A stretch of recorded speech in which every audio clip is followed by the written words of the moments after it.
Yes, wonderful Biafrans across the globe. I will say good morning, good afternoon, good evening, and to some of you, good night, depending on your time zone. This is Radio Biafra Extra, and we are streaming live through Radio Biafra London, being anchored by the Deputy Leader of the Indigenous People of Biafra. His name is Mazi Ukafomefo. He is from Abatete. Abatete is in Anambra State, and Anambra State is Biafra land. Mazi Ukafomefo is the man who has simply assured Biafrans that he will not allow the heart of this project to see corruption. I keep telling us one day we will all come to a state where we will appreciate the mindset behind those words. A very simple statement that have left Nigerian dissolute and the handlers of the fraudulent Nigerian paranoid.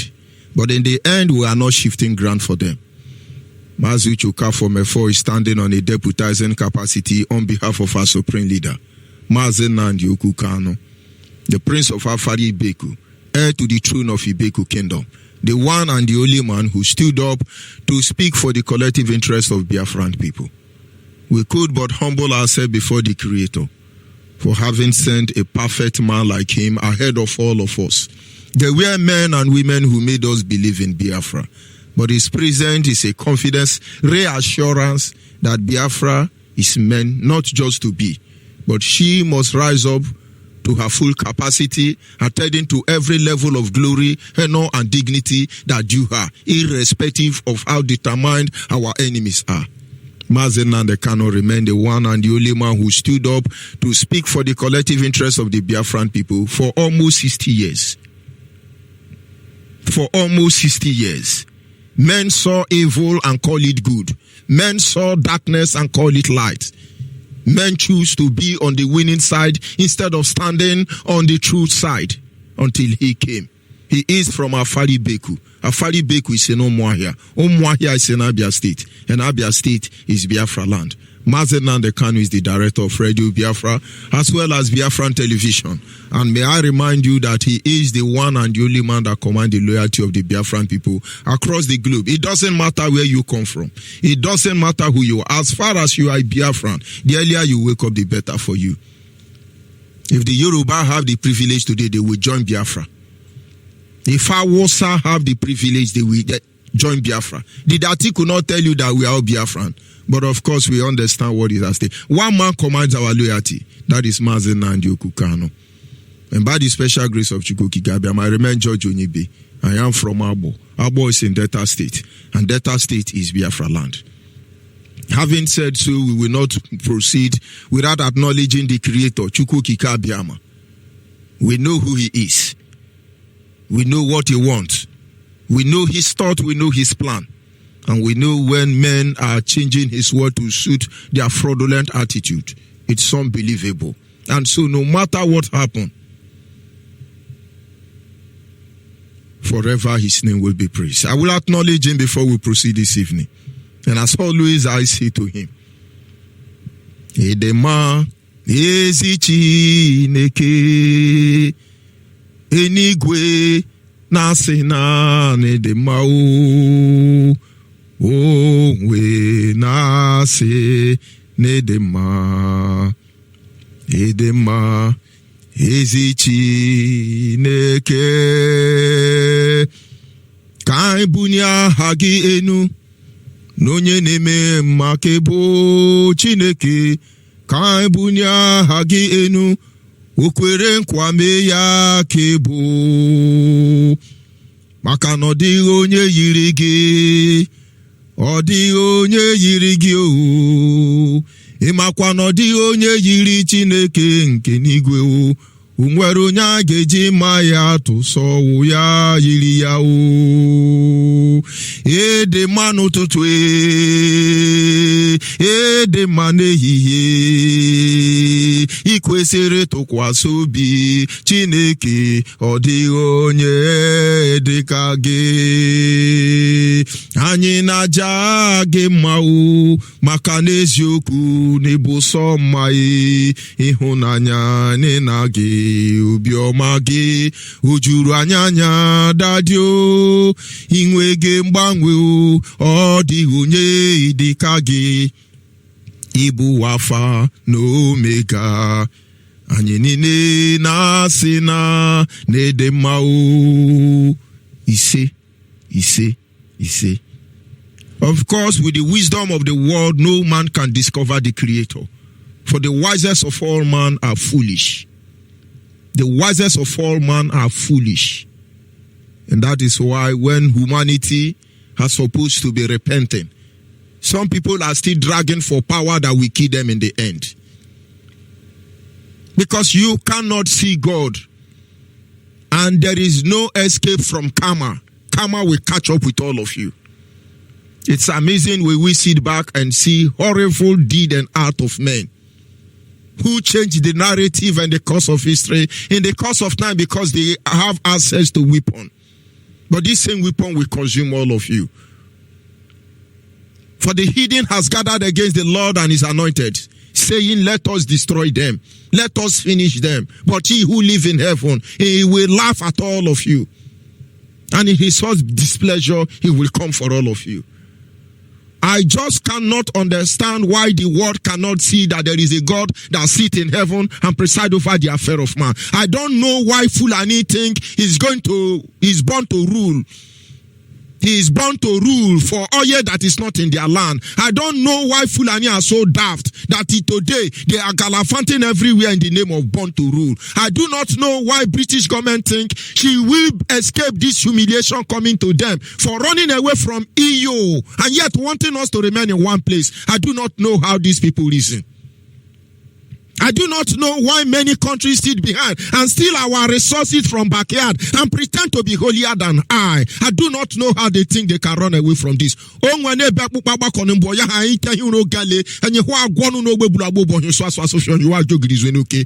our soul is filled with pain. Bitterness for evil men has gathered against us. But you know what? We are not backing down. None of you will go to bed. None of you will go to bed. But for those who call themselves Nigeria, when we are done with you, understand we are not in a hurry. We are not here to conquer anybody. We are not here to undermine anybody. But by every means necessary, we will make sure that you will not have the power, the right, the pleasure to continue undermining our sovereignty as a people. It's amazing we were here before they came. It's amazing how they have changed our life. People do not understand what is going on. When I see our leader who risk everything, who dare life itself, I can understand. I can understand. But the level of stupidness I cannot understand is why Fulani Janja with idiot and Inafari Beku. What I cannot understand the level of foolishness of Nigeria is for them to think they will stop Biafra after how many years that we are still here. One foolishness I do not understand is that these people don't know that it's amazing. We watch them every day, we look at them. It is so horrible that when we begin to look at the history of our ancestors, we can only ask questions. I had a chat with a friend today. They went to a museum somewhere in Brazil. And in this museum, they were showing them the chain they used to chain our ancestors. Conquerors. One of the descendants of these terrorists was showing them the chain. They were proud. This is how we brought your father, like chimpanzee. Do you know one of the painful aspects? There were times they were being locked up, men and women locked up in the same room, in the same cell. They were having children. Those children become property of the state. They sold those children. Most of those children were bought by the warders. I just cannot understand why those people still look at the black. The best thing all of you have to do is kill all the black or kill your evil ways. If you are listening to me, you are white supremacy. Kill all the black because this evil will catch up with all of you. The tide is changing already. Kill all the black and have peace, or let humanity be free once and for all time. The same way Nigerians are there feeding on the misery of Biafran people. On daily basis, you portray yourself to show us that you are a conqueror of our fathers, and we are looking at you. conquerors of our father. In our own fatherland, you are a conqueror. You are born to rule. We shall see how it ends. Make no mistake about it. This is Radio Biafra Extra, and unusual. On this segment, it is still back to your root. But I'm here in the studio with a panelist to discuss matters of utmost importance. They are standing by already. But we must not forget why we are here. It is not ceremony. It is not to please anybody. We are here because we want to register our displeasure before humanity. What they do at the end of the day is left for them. What have we not done? What exactly have we not done? So justice can prevail. But there are some idiots who want to steal oil. And you know, behind the hollow chamber, in their hollow chamber, you see, a lot of things are so frustrated. You see hopeless animal, they say honorable in the hollow chamber. Who is this idiot that called themselves honorable in the face of injustice? We are Biafrans. We have not fought anybody. We only fight to defend our land. Our father have been fighting for a day like this where we will be free. Smell the air of freedom. This is all we ask for. Let us be. But there are criminals who parade themselves as righteous men and women. They say we must remain slaves. That is what we are just saying here. Our gospel is not true. Some people say, no, how can God bless you? You are a sinner because God bless you. Look at how the colonial master were able to change the rule. And when some idiot are telling me about Christianity, the very gospel they gave to us with the Bible, and they want me to fear the God that lives in heaven, forgiving God to send me to Jesus Christ, thunder will fire all of you. Now this is the part you don't understand. But you will keep hearing it, that Fulanis are very hopeless set of animals who will not escape their crime against humanity. This is the part that you are not going to like, because Yoruba will cover evil for 10%, even till tomorrow morning, and they will not run away from it. This is the part you will not understand, that 90% of all the governors in Biafra land are fathered by Hausa, Fulani, Yoruba, and they are not Biafra. This is the part you will not like, that can you get it? Today people are trying to change the narratives. Do not wound the animal you cannot kill. Do not wound the animal you cannot kill. And I tell you, it is a hopeless situation when you send a sheep to lead the pack of wolves. You are not sincere to send a sheep to lead a pack of wolves. That is the Nigerian situation. Fulani and Galavanting everywhere. We take A47. We just want to bury the queen. They are everywhere. Shame on all of you. But we see your misery. We see your confusion. Because you will not survive. When we raise Biafran flag and we see your BP rising, we still need why we must march another day. There is a Peter Obi picture inside the Facebook, standing in front of Oduduwa Hall. But if we raise up Biafra now, these people are paranoid. Their blood pressure begin to rise, most especially British government. What is in that name that makes them fear? Peter Obi, you are standing before Oduduwa Hall. Is that in the space or in the moon? And then some idiot Janja weed who don't have sense. We stand before Arewa Hall. And then when we tell you we are Biafrans, you begin to look for how to call us bad name. Our mission is simple. We are not here to be political party. I do not think that is why we are here. I didn't sign up to do anything. I signed up to support good men and women to destroy Nigeria, to scatter Nigeria. We will not change our stand. Don't you get it?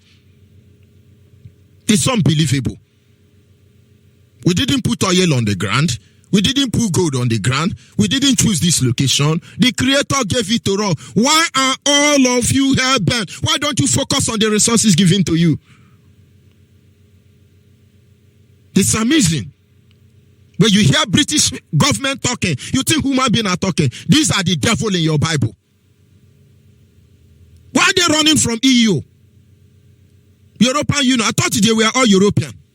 Oh, so the territorial integrity of Europe can be tampered with. Your shame will know no boundary, all of you. If EU can break, and then there is one Janja with Fulani fighting to protect our territorial integrity of one Nigeria, don't worry. Having said that, like I said earlier, the panelists are in the studio already with me here. We're going to discuss one or two issues. It depends on how you see it. Our people must know the truth. And what you do with the truth is led for you. Our leader, Mazi came forward here. He said the truth. The truth we all know. But because of fear, we couldn't embrace it. And now we know the truth. The ultimate truth we have learned from our leader is that if you like, talk, they will kill you. If you like, don't talk, they will kill you. And then if our fate is that we will die because of Biafra, and then we will choose how we will die, we will not let you have a feast over our dead body. Our fathers didn't talk, yet you kill them. Now most people played the game of association and assimilation, French policy of terrorism, yet you kill them. And the other one played the politics of indirect rule, a Muslim or government building mosque, the British pattern or policy of terrorism, yet you kill them. And we came here playing neutral, obedient servant, willing to die without retaliating so we can make heaven, yet you kill us. But let me tell you now, if we must die, we will tell you how it's going to end. And those who know that they know where we stand.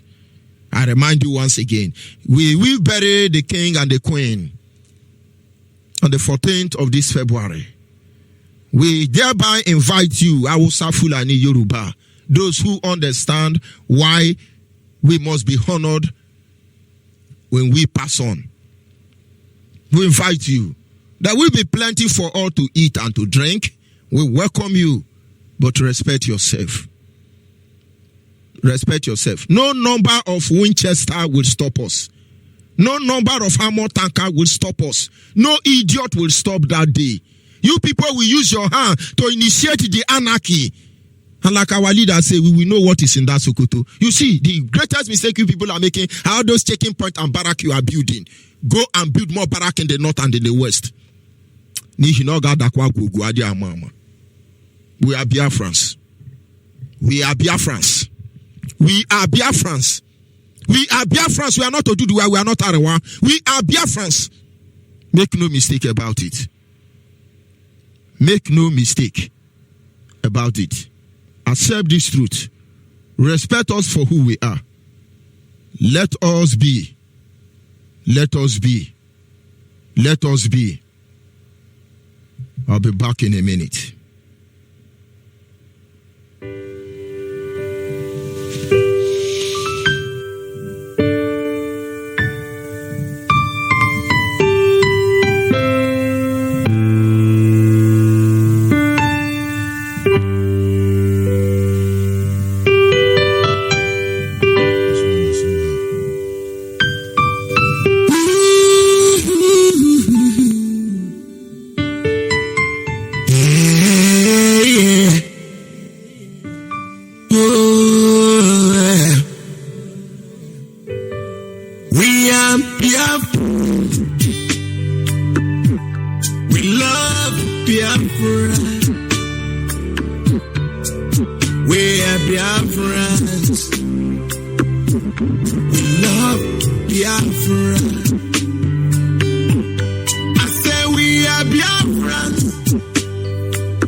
We love and cherish.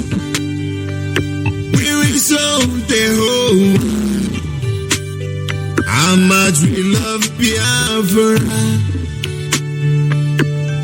our beloved father's land. We love and cherish. Biafra's story is the most touching and painful story in the world.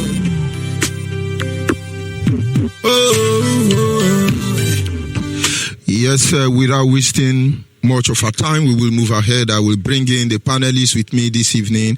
And as you know, we are here to look into matters of utmost importance as it concerns us as a people, because it is important Biafrans know the truth. They are the one writing our history all this while. This is the time we'll tell this true story of who we are. I'll be going to the studio. I hope you can hear me, panelists on the studio. Yeah, Mazi, we can hear you very clearly. We can hear you. Thank you. Good evening. Yeah, Mazi, we can hear you are all welcome this evening. I will appreciate we start introducing ourselves so our audience will understand the people who are in the studio here with me. Yeah, okay, Mazi. My name's Okeforinossi. Okeforinossi is from Omaka. Omaka is in Ndaba. Ndaba is in all the province of Biafra land. I'm residing in Warsaw, Poland, here in Europe. Thank you. Good morning, fellow Biafrans.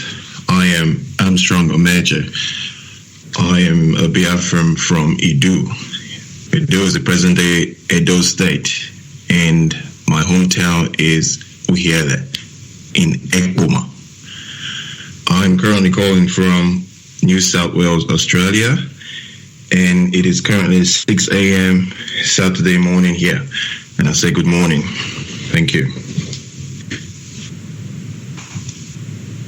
Yeah, good evening, fellow Biafrans. My name is Obi Emmanuel Chibike. I'm from Eboshuku in Imwidi, which is under Olu province, Biafra land. But right now, I'm speaking from the state of Israel, Elat to be precisely. Thank you very much, Biafrans. Yes, thank you very much. You are all welcome. And two other panelists will be joining us before the end of the program. But then, since time is not on our side, we will proceed with our program. Like I said, on this very segment, we are looking at matters of utmost importance. And as far as Biafra tarries, on Fridays like this, hopefully, we will have the privilege.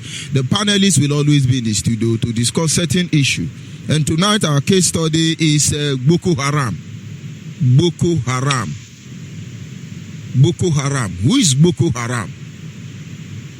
How many names do they go by?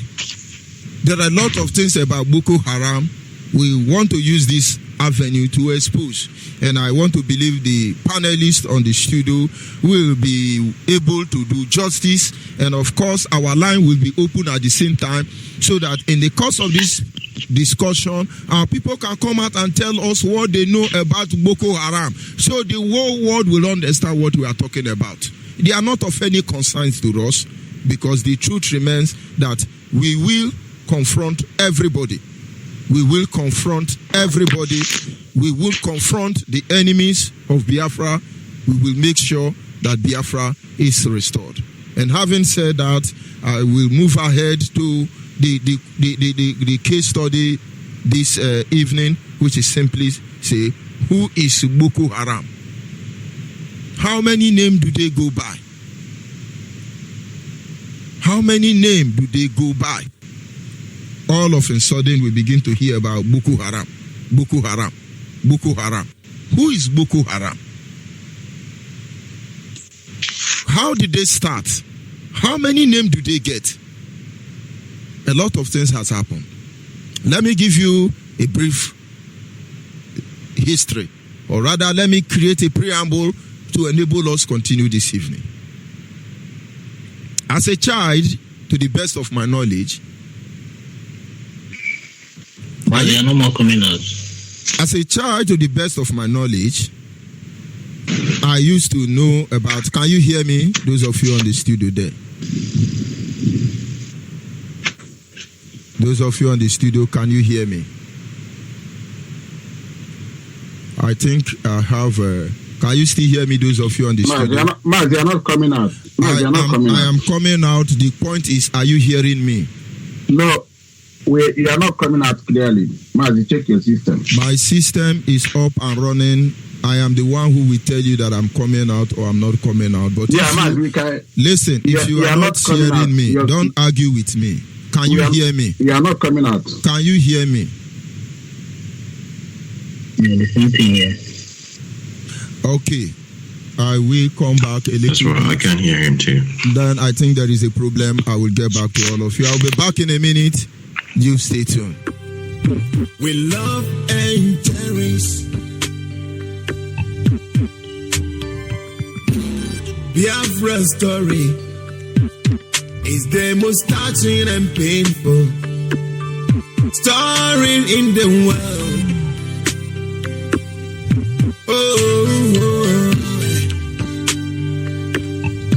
Biafrans have been killing every day and night, but nobody is talking. Everywhere silent.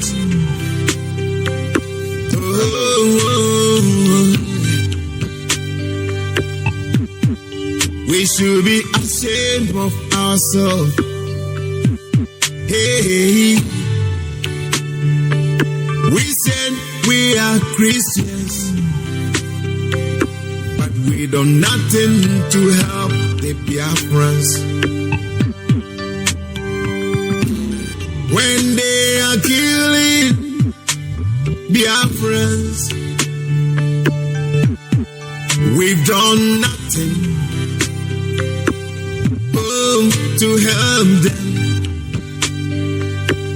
Whether you help or not, we Biafran, we stand and protect our land, because we love Biafra, and we will die for Biafra. We are Biafrans. We are Biafrans. We love Biafra. We love Biafra. Our father's land.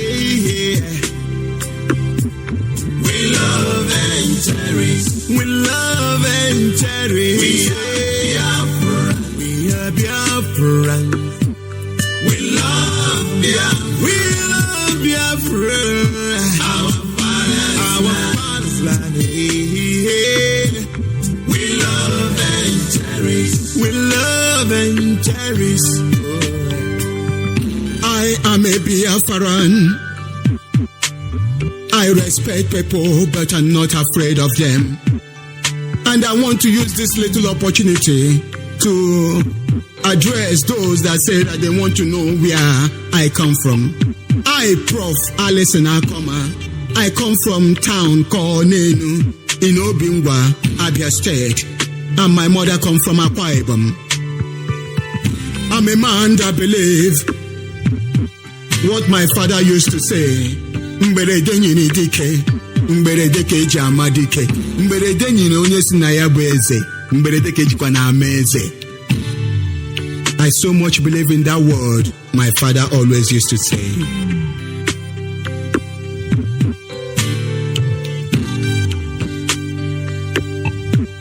We are Biafrans. We are Biafrans. We love Biafra. We love Biafra. Yes, of course, the enemy will always be there to do what they can do, but believe me, we are not in a hurry. We are not in a hurry, and we can only get better. Like I said, tonight we are looking at the issue of Boko Haram. Who is Boko Haram? Boko Haram, as we all know, is just a symbol of terrorism.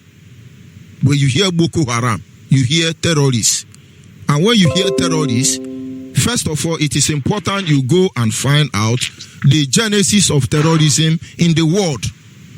The world was at peace, and some group of people at a particular time, because of the desire of conquest, became terrorists. And it is amazing how the story has changed. Our terrorists are referred to conqueror. When you hear about people like Alexander the Great, when you hear about people like Nebuchadnezzar, when you hear about the Grecians, the Persians, all these people who have conquered people in one way or the other just to dominate them, they are all terrorists. It doesn't matter how the future projects them. They are all terrorists. People are staying in their own. Some are chimpanzees, some are monkey, some are baboon. Their ancestors, according to evolution. I come from the breed of chimpanzee, or maybe monkey or baboon. I'm okay with it. And we were very happy in the banana tree. And then there are some people, Homo sapien, who according to evolution, their grandfather and ancestors were pig. They are not comfortable with their mud. The mud water God created for pig. They are not comfortable. They came on top of the banana tree where my father as a monkey or babu is hanging. And they begin to cut down the banana tree. That is where all these problems start from. Tomorrow, people whose ancestors were pig are now telling people whose ancestors is monkey that they are holy men because they use their nose to dig down the on top of banana we are living. This is the story of terrorism. When you hear them talk about Lord Lugard, listen to the name, Lord Lugard. You begin to hear about William Wilberforce. You begin to hear about all these constitutional and terrorists who ravaged Africa. You think they are human beings. They are all terrorists.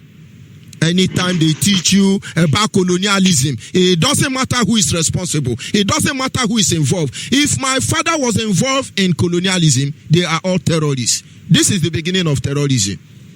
Boko Haram, as you know today, it is a different version of colonialism. All these people are terrorism. And so when they say, oh, American colonized here, America was once a terrorist state. Oh, Britain colonized here. Britain was once a terrorist state. Portugal colonized here. Portugal is a terrorist state. Go to Brazil and see the menace of Portugal there. It can never be wiped out. The original Portuguese are still living in the forest till tomorrow. And they tell you it's no man country. These are evidence of terrorism. You hear them say French colonized Francophone in Africa. These are terrorists. You see European in South Africa. These are terrorist children. You don't hide man to talk about them. So when we talk about Boko Haram, do not think Fulani are the first idiot who think they can strive with terrorism. Because if we do not say this story today, tomorrow these terrorists will train your children to worship Fulani headsmen, Miati Allah, Boko Haram, Lamido, Sanusi Lamido, that they were Lord Boko Haram. It's unbelievable when we come and say Lord Lugard. What makes a terrorist like Frederick Lugard a drunkard to be Lord? That is why you must understand who they are. And then the next generation should be able to make a stand. And having said so, in Nigeria as a child, I used to hear about a group. I don't know whether it's a Metamasino or Metamorphosino or Mycino, but they were a terrorist group. They were responsible for all the Igbo massacre of the history. And along the line, they died down. You don't hear much about them. Until recently, the British government decided to introduce method of depopulating Biafrans, killing minority in the north. The Yoruba were not their problem, I must tell you, because more than 80% of Yoruba are Muslims already. And so the Yoruba case was, we will look into it, awaiting trial. But the target was the Biafran and the minority, the middle belt, minority of the north. And so they created Boko Haram. President of Obama supported Boko Haram to chase away Goodluck out of office. I understand that during the time of Goodluck, Boko Haram were not having a feast day because they were actually taken care of. Today, we don't know their name again. Their name changed every day from Boko Haram to Miati Allah to Mark Ben to Lamido Sanusi. Do you know Lamido Sanusi is actually a name of a terrorist group? And then sometimes they become bandits. Sometimes they become armed men. Sometimes they become kidnapper. Sometimes they become police. Sometimes they are army. Sometimes they are navy. Boko Haram have a very wide range. Boko Haram in uniform. They call themselves Nigerian Army. They are not in Afari Beku. The division known as Segna. They are there. And so when we say Boko Haram, do not stop. It's just a group of people. When you hear about headsmen, you think it's just Melu Rieras. No, these are terrorist group. They come in different name just to deceive you. And now, if we don't know who they are, I told you, the same way we were meant to call terrorists Lugard, Lord Lugard. You will call all these idiot Fulani herdsmen. Your children will call them Lord one day. And of course, I'm not going to go more than this, but we go to our panelists, and so they should be able to respond. And of course, all of us are doing it. If you know more about terrorism, when our lines are open, those of you who know our line, let me call it again. If you are listening to us now, our WhatsApp line will be open. And that WhatsApp line is 070-815-45642. 070-815-45642 is our WhatsApp line. And then our direct line is 081-221-52971. I repeat again, 081-221-52971. Honestly, this very subject is very important. Because the people who would have condemned Fulani herdsmen, Miati Allah, Boko Haram, and Nigerian terrorist state, I tell you, they were the pioneer, and they made you call them Lord. For the lack of man, I don't know what Lord inside terrorists look at. He's a Lord. Go and watch all the people that ravaged Africa, raped Africa, robbed Africa, murdered Africa. They are all referred as Lord. Is Lord the name, another name for terrorists? These are some of the things we will be considering today. So that when you hear them changing name, it didn't start today. And it will not end today, except good men and women across the globe stop it. Am I saying the whole British people are terrorists? No. I'm saying their founding father are terrorists. Am I saying the whole America are terrorists? No. I'm saying some of their founding father are terrorists. What about Japan? What about China? Any country who has stolen from another country to remain where they are today, they are all terrorists. Those individuals are terrorists. And now it is left for the good people among those people who had these terrorists to come and save themselves. Fulani are the only tribe of terrorists. I cannot find a single Fulani man. I'm yet to find a single Fulani man that is not a terrorist. Unlike every other terrorist in the world. Like I said, let me stop here. We just started. I will be going to our panelists, and my first question will go to Mazi Chibuike. Mazi Chibuike from Israel. And the question go, who are the sponsors of Boko Haram? And through which means do they sponsor them? Who are the sponsors of Boko Haram? And through which means do they sponsor them? And honestly, before you respond, I've been able to make you understand who Boko Haram is. We may choose to use the name Boko Haram because it's the most popular name now. Colonial master were Boko Haram. They are still in Africa. They changed their name to whether Mazi, I don't know. From Mazi, they are Boko Haram. From Boko Haram, they answer Miati Allah. They answer Fulani herdsmen. They answer Lamido Sanusi. And sometimes they answer Nigeria Army. And of course, where you hear Nigeria Army, it goes down into artillery, it goes down into Air Force and Navy, it goes down to civil defense and immigration, it goes down to custom. All of them, they different grades. So when we say Boko Haram, we are talking about all of them. So Chibuike from Israel, I hope you get my question correct. Chibuike from Israel, can you hear me? Yes, I can hear you, and I get your question very correct. Go ahead. Who are the sponsors of Boko Haram, and which means their sponsors? Those of you on the studio, if you are not talking, please put your mic on the mute. Put your mic on the mute, please. Go ahead, Mazi Chibuike. Okay, thank you, Mazi. As I was saying, it will be good that we understand the meaning of the word sponsor. Sponsor means to give aid, especially financially, to support something financially, or to give aid, to help, to assist, to aid, and to abet something. In this question, I will say that the first sponsor of Boko Haram is the northern politicians.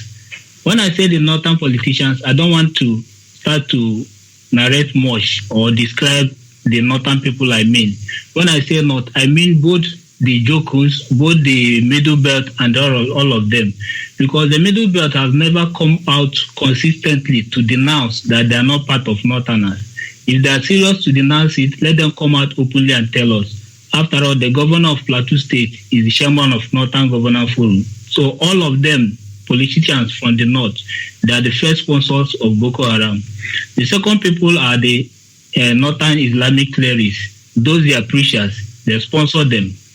Another one is the top military officers from the north. They sponsor them, they give them aid. The so-called rich businessmen from the north, like Dangote, and so all of them. And the number 5 is the northern traditional rulers. Going by these names that I called now, let me take the first one, northern politicians. the way they sponsor them and the way they aid them. They sponsor them financially, they sponsor them for their movement, they sponsor them and they aid them so that when they carry out their attacks, they help to hide them. I want to give an instance concerning what happened in Niger State, in Madala, on the 25th of December 2011. We hear the name of one terrorist called Kabiru Sokoto. This man carried a terrorist attack on Madala and St. Teresa's Catholic Church in Madala on Christmas Day and killed about 40-something people on that day. Then after that, this man was arrested. Where was he arrested? At his sponsor's house. Who is this his sponsor?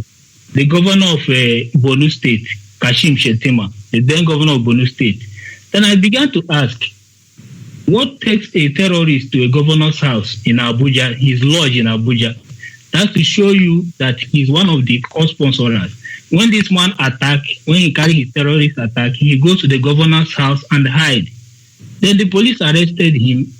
Then after 24 hours, another sponsor called Zakarai Biu, he was then the commissioner of police in Abuja. He aided this Kabiru Sokoto to escape.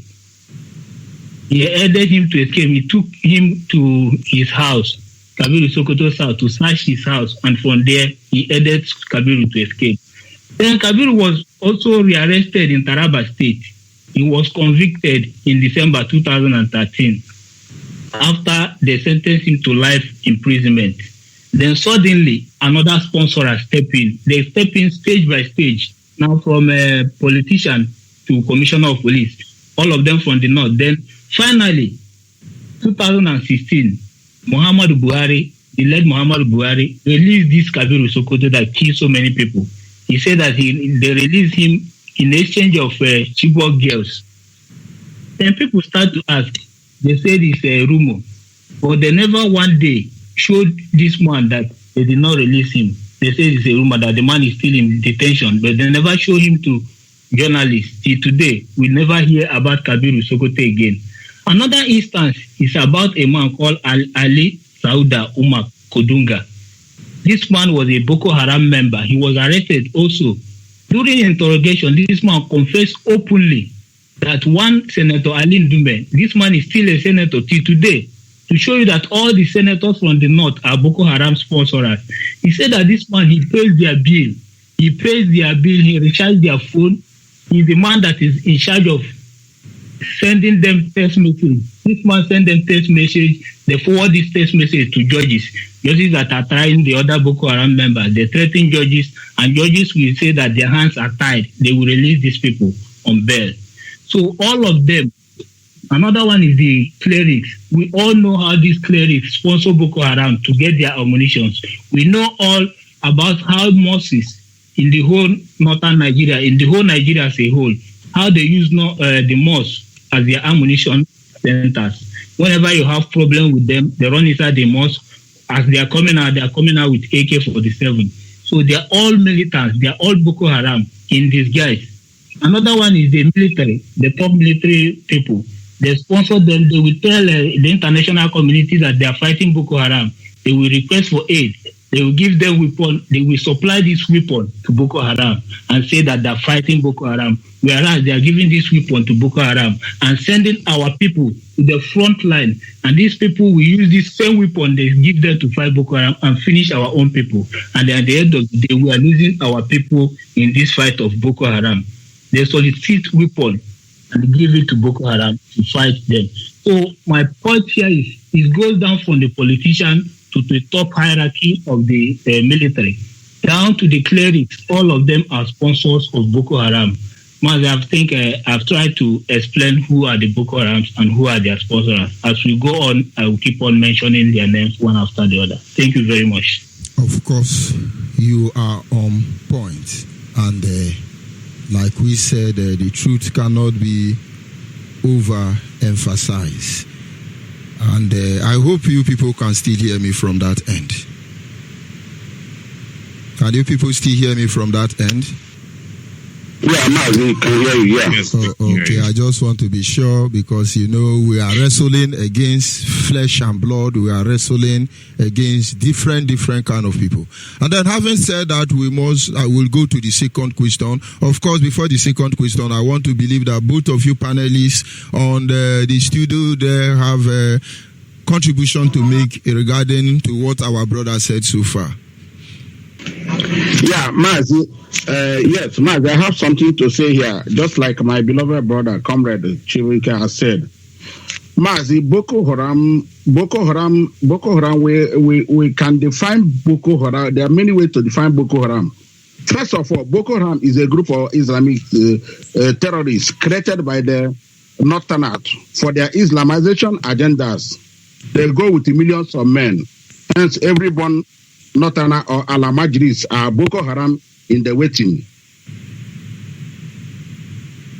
And all the Northern elders and politicians all are Boko Haram sympathizers, since the Boko Haram represent their Islamic jihadist interest, and their sole aim and purpose is to conquer the South in order to dip their Quran in the sea. Mazi, now, when we talk of how they are sponsored, Mazi, the presidents, all the Northern governors, and all their senators are all Boko Haram sponsors and sympathizers.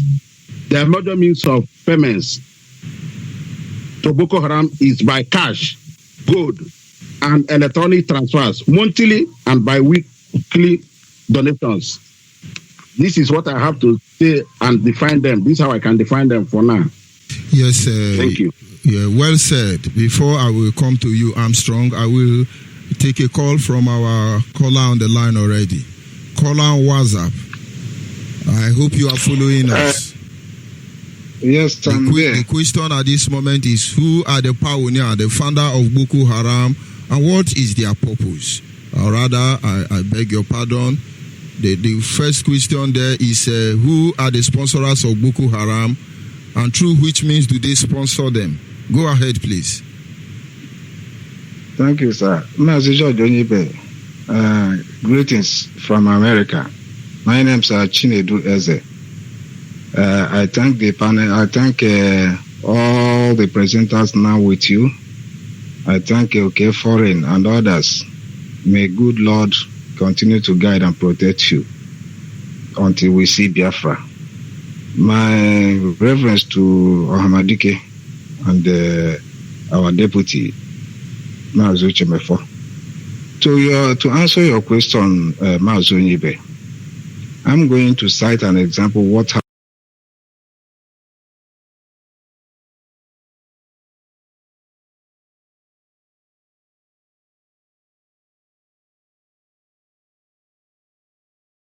in 2013 at Aba.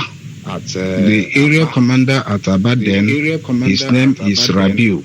And Rabiu is from the same community with Shekau. On 2013, Rabiu was sent to go and see Rabiu, that is Shekau. This is from his direct mouth. That was the time Aba area command was without area commander for 6 months. Because Rabiu was asked to pick anybody that will take care of him, take care of the Aba area command. He went and took somebody, his brother from Ihe, who is not even up to the area commander. The twice he was there, he allowed them, and the man was the area commander for Aba area command. On that fateful day, I was with him at Hotel de Villa at Okigwe Road. And he received a video call, That was the time the Nigerian army was saying that Chicago has been killed. So he put a call. The next minute, he received a video call from his brother, telling him that Chicago is hell and high. Look at the video he posted now. Then after that, there was he told us that his wife and the family was once kidnapped by Boko Haram, and he now went to Boko Haram, to their forest at Sambisa. He said that he passed 3 gates, 3 security points. Then there was the first one, he was allowed to pass. On the second one, they said no. Why must he pass? He said he must pass, that he must go there. They asked him to go back. He said no. So when they started raising voice, he said that Shakau now asked them to leave, allow him to come. That on reaching there, it's release my wife and my son. If you don't release them, be ready to kill all of us. So at that point, because they are brothers, then Shekau will now tell him, why did they ask you to come? They said, but they know that you are close to me. That's why I was asked to come and see you. Then he said after a short distance, then the family was released to him. That on their way going out of the camp, there was a helicopter. Then when the helicopter was flying very low, there was a command that all of them should lie down, face the ground.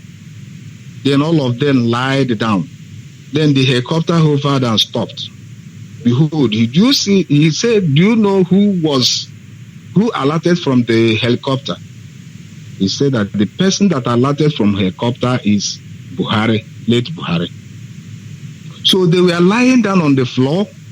After he discussed with Shekau, then he now went back to the helicopter and fly off. That was the time they were allowed to stand up and leave. This is a true story. From the mouth of Rabiu, the area commander of Abadan. So this is my submission, because they are the sponsor. Buhari is the sponsor of Boko Haram, confirmed. He is the sponsor of Boko Haram. Thank you very much. He aided Boko Haram. Thank you very much. Yes, our people must understand, because if you fail to tell your story, and people will tell your story for you, it is very pathetic that you are a Biafran. Go on site, Google any search engine regarding the history of your people. For the life of man, Yoruba the one writing our history. Go and Google Iliji na Germany, Yoruba wrote it. Go and Google all our history. Where are our intellectual? I thought we have people like Chine Achibi among others. Because we don't tell our story. Today, before our very eyes, Boko Haram is metamorphosing. Nigeria are gradually changing their name. They are now bandits. They are now bandits. But the truth is that if we don't do what we are doing today, and Nigerian tarry, they will tell your children that Boko Haram were men of God who were there to lead you to Allah. Who are these people? Then sometimes we should ask ourselves, why is the world not saying most of them are guilty as charged? That is why no terrorists have been taken to court. Have you seen any terrorist that is taken to court? They kill them. Because every terrorist, if you dare, I challenge you, if you take them to court, they will tell you you are guilty. Because the world leader, 90% of them are terrorists. But they can't stop it now. And sincerely repent. Somebody got to kill Boko Haram and stop them, or Boko Haram will plague all of us to the end of time. That is why Donald Trump, with due respect, he's doing what is right. You don't need to take Abdaji to court. You just have to send them where they belong to. This is their fate. Fulanis are sponsoring terrorists, bringing innocent people from within the African region to kill them in the name of conquest. Because that is all when you hear about terrorism, it's all about conquest. You want to kill indigenous people, take what belongs to them. But the point now is that your atrocity is following you. I'll be going to our brother Armstrong. Maybe you have one or two things to say before we go to the next question. Armstrong, are you there? I'm here. Thank you very much, Mazi, John Onyeibe. Yes, just to add to what our people have just mentioned concerning the sponsors of Boko Haram. There's no doubt that the government sponsors them, and a lot of these northern elite sponsors them as well. However, I think that goes beyond the sponsorship of Boko Haram, goes beyond the country. because there are overseas sponsors as well. We must understand that the same system of terrorism that Boko Haram uses is the same system that ISIS uses. I remember a few years ago, probably 10 years ago or 7 years ago, initially at the very early stage of Boko Haram attacks, when they started, bombing everywhere, I told a friend of mine when we were discussing this issue, I told him, I said, these guys are here to stay. They're not going anywhere soon. He said, why would I say that? Do I wish the country bad? I said, no, I don't. I said, if you look at the development of terrorism around the world, they didn't just come up, emerge, and disappear like that. That's because they have a sponsor. Because terrorism is the fact that, according to a person someone who told me this, I don't know how true this is. He said, the late General Sani Abacha once made a statement. He said, if terrorism lasts, or if a group of terrorists lasts in a country for more than 24 hours, then it means the government has a hand in it. Now, that is a quote I heard from a friend saying that the late General Sani Abacha quoted. I have no idea how true that is. That is true. Go ahead. Okay. No, that's true. Now, I say if a country, if it lasts for 24 hours, it means that the government has a hand in it. Now, sponsorship. We do understand that in terms of war, some of these countries who manufacture weapons benefit from sponsoring these wars to sell weapons and all that. And the same thing is happening to Boko Haram. Apart from trying to sell weapons to them, they want to destabilize the economy as well and make sure that the people are controlled with fear and all that. So I look at it that way, that sponsorship of to Boko Haram is not just coming from the Nigerian government, it's coming from the external bodies, some of these Western countries, because they're doing the same not just in Nigeria, they're doing the same in other countries such as Kenya, Cameroon, and others. You know, there have been allegations of the French troops dropping weapons, you know, in the jungle of Cameroon, dropping weapons for terrorist fighters. However, those such news have not really come to the mainstream media, you know. But it is true, terrorism never ends. Ever since the beginning of terrorism, it never ends. It's never ended. There's just been more terrorism, on and on and on. So we must look at it as a bigger scope, that sponsors of terrorism are not just within the country, but outside. They also have external factors as well. Thank you. Thank you very much. We'll go back to our leaders' warning regarding terrorism. Boko Haram, they're coming in different names. It's very important our people understand the precarious situation we have found ourselves. It's not as if we are afraid of any of these things, because they can be rest assured we are ready for them. We are ready for them. They have no idea. They have no idea. Enter the zoo and charge unless, and this is from an Islamic newspaper. As I told you before, anything you hear on Radio Biafra is correct. I told you on this platform that they will come for you. You see, let me tell you one thing that people don't know because you don't know history. I forgive some of you because in your schools in the zoo, they don't teach you anything. I want some people to actually go and sit down and study the history of Islam. Islam is the only religion that has never stopped growing.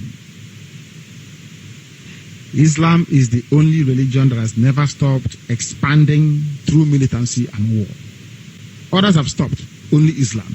Christianity is based on convincing people, telling them about the message of hope and restoration of Yahweh Yeshua. Of course, immensely corrupted, that we know for sure. But Islam believes in expanding through war, and that war is coming. Now, I must be put on record. And Uchemefo, I wanted to record this very broadcast and play it all the time for our people to also understand and listen very carefully. And I will say it tonight. And if you come to me in the future, I'll refer you to the broadcast of the 8th of June, 2015. And that I made this very comment I'm about to make now at precisely 10 minutes to 8 p.m. in the evening. If ISIS comes down into the zoo, of course, they're part of Boko Haram anyway.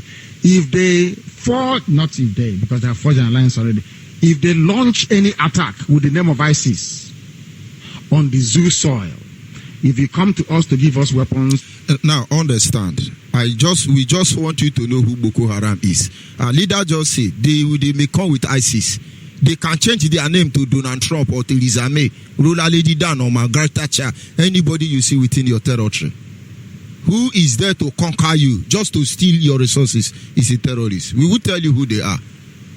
Their popular name as of their exploits in the Nigerian terrorist state as directed by the British government is Boko Haram.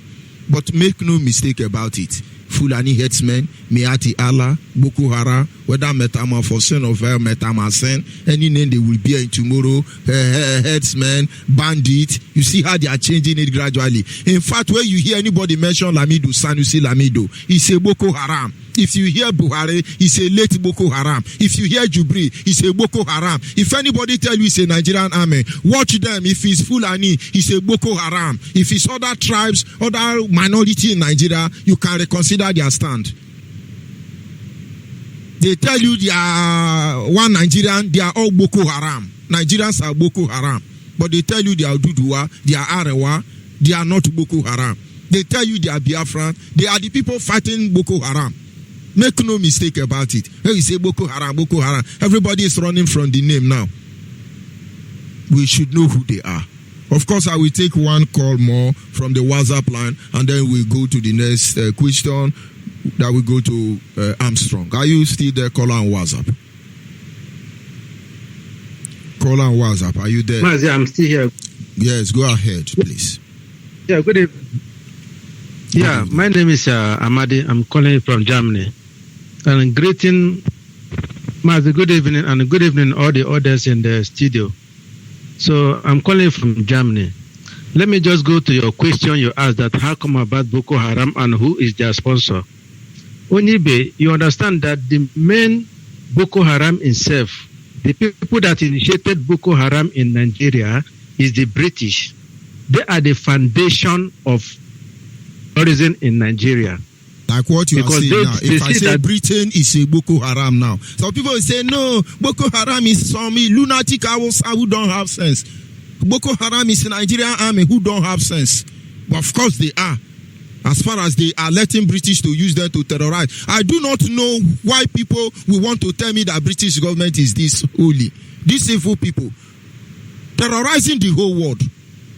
And then they use BBC and CNN to cover everything. Go ahead, and sorry for interrupting you. Yeah, no problem. But because we have to, like what our brother said in the Senate, that when we want to tackle problem, we go straight to the head. The people that initiated that terrorism in Nigeria is the British, and they use the Fulanis to execute their plan, and they handed it as the chief negotiator to Buhari and the leaders of the North. And they get their money to sponsor the terrorism from Biafra land through the oil. I don't know if I'm coming out clear. Of course, the world is listening. British government are listening. Yes, they are the architect. They are the architect of the foundation of terrorism in Nigeria is the British, and they use the Fulanis to execute their plan.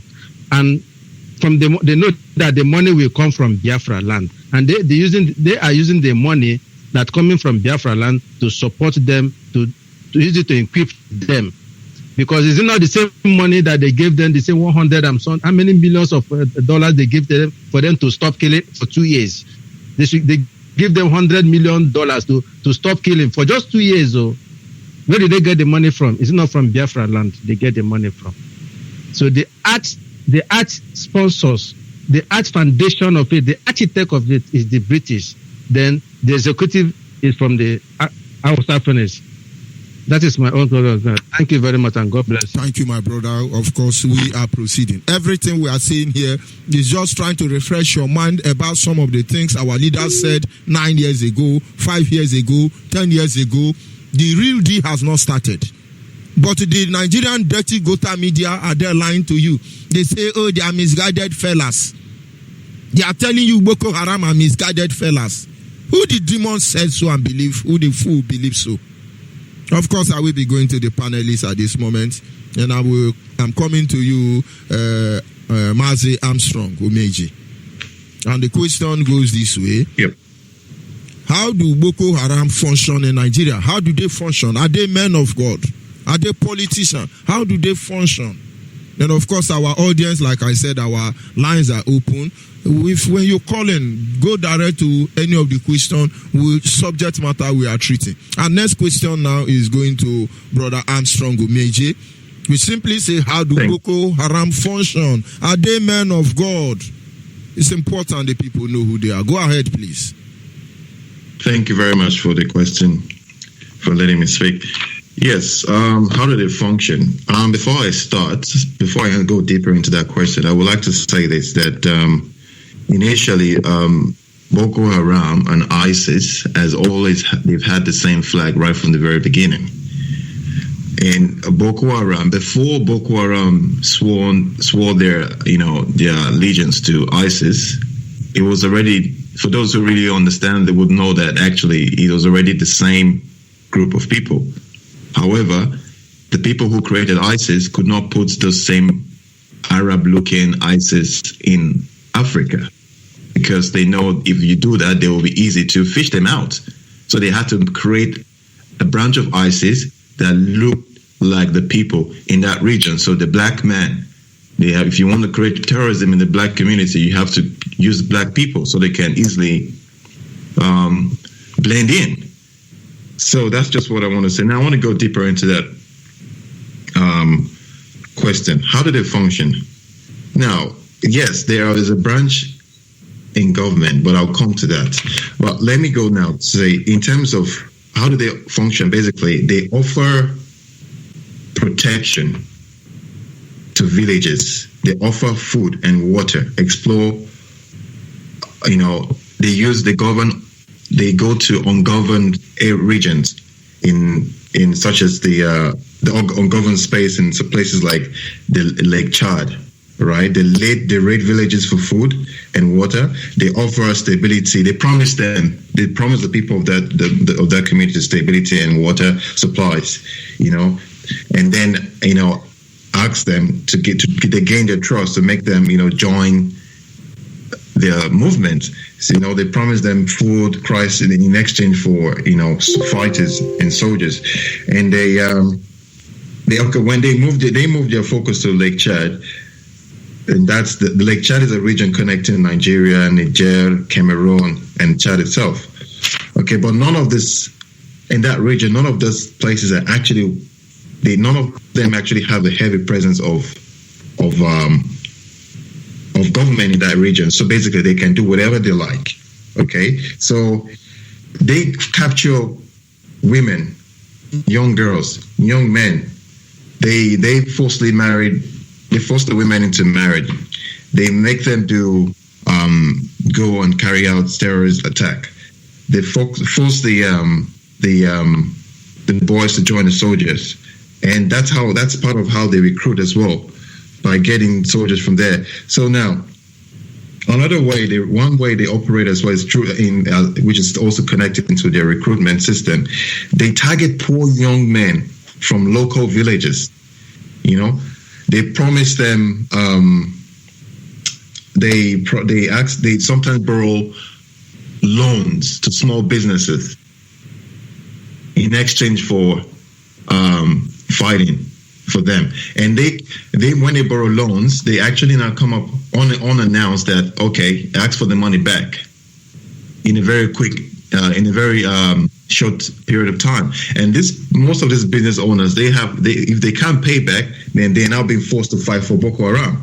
Now, according to reports in 2016 by Mercy Corps, it says the main way the terrorists actually that's actually the Boko Haram recruit is based on making false promises, which is capital or loan support to small businesses, only to show up unannounced that they need immediate repayment, and if they can't actually repay, then they're forced to join Boko Haram.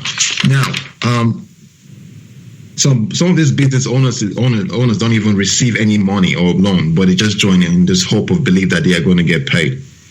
However, some people join as a result of family influence, friends and business partners. So, an expert now, for example, coming down to government now, how do they operate? They have people in the elites in the north who are in Nigerian politics. They are senators, they are governors, they are whatever you want to call them. They know the system in place. You never find the system in the mainstream. However, it's a system under the table. They initially want to make sure they have an Islamic state where Boko Haram will be free to do whatever they want to do, where they will control Nigeria. Now, you don't see the military being equipped with the same weapon of high sophisticated weapons like the Boko Haram are equipped with. You don't see the military being taken care of. I'm not even sure the Nigerian military have reloadable or have a spare bullets to reload their weapons after they run out of bullets. So and honestly, if you look at in 2014, Boko Haram carried 453 attacks, compared to ISIS carried 1,071 attacks. However, Boko Haram killed 6,644 people in 400, as in when they carried 453 attacks, and ISIS killed 6,073 people. Boko Haram killed over 600 more than ISIS, carrying just 400, and I wouldn't say just, but carrying less than the number of attacks that ISIS did carry. No resistance at all. No resistance. So Boko Haram is not actually getting the true resistance. Now, those Nigerian army who are being killed as a result of fighting Boko Haram are being sabotaged. It's not a fair deal, because Boko Haram are 2-3 steps ahead of the Nigerian army that are being sent to go and fight them. They are being informed. So they're in the military system, they're in the government system, they're just in the whole entire system. So it's hard to really explain what the purpose is. Now, if they say Western education it's wrong, we must understand what they mean, because the sponsors of Boko Haram are actually Western educated people. Some of them are, and even their leader. I'm pretty sure their leader is well even educated. But it then makes me ask the question: why is it that people why are they driving terrorism in terms of Western, using the term Western education is a sin, it's not allowed. So now that doesn't make any sense to me. Now, but how do they convince people? Now, part of the operation is that they take texts from their Quran and manipulate it to justify the reason why they carry out these attacks. They explain how it matches with their daily ideas and daily way of life. And they weaponize certain verses from the Quran to use to convince people. And I watched a video in a few years ago, I don't remember exactly when some Nigerian army captured some Boko Haram. And they asked these guys why do they fight? Why do they kill people? They said it's because of Islam. But why? But cut the story short, these Boko Haram fighters could not even recite the Quran. They knew nothing about the Quran. They could not actually recite the Quran. And this guy asking them this question was a Muslim. The military guy was a Muslim. So he said, so you do not understand the Quran. You could not even recite the Quran, but yet you believe you are killing in the name of Islam. So I don't understand it. So operation-wise, they take people who and brainwash them to fight. But the bigger picture is that the main aim is not even about Islam at the end of the day. It's all about conquering Nigeria. It's all about conquering Biafrans. They want to make sure they take over that country. And just to say this now, I want us to ask ourselves this question: what is it? What is Boko Haram all about? Is it truly about Islam, or what the problem is? Is it really Islam? Because one thing we must understand that if you want to say it is actually the problem is Islam, we must know that even in Islam itself, right? Jesus is mentioned in the Quran more than the Prophet Muhammad. Jesus mentioned is not less than 35 times. Jesus is mentioned 25 times by his name in Islam, in the Quran. His name is Isa. They mentioned him 25 times by his name, and he was mentioned 8 times as the Messiah. Al-Messiah, that's the name. Al-Masih, Al-Masih, I'm not pronouncing it, I think it's Al-Masih, which is the Messiah. So Muslims, in the Quran, it's clearly stated that Jesus, Yeshua, is the Messiah.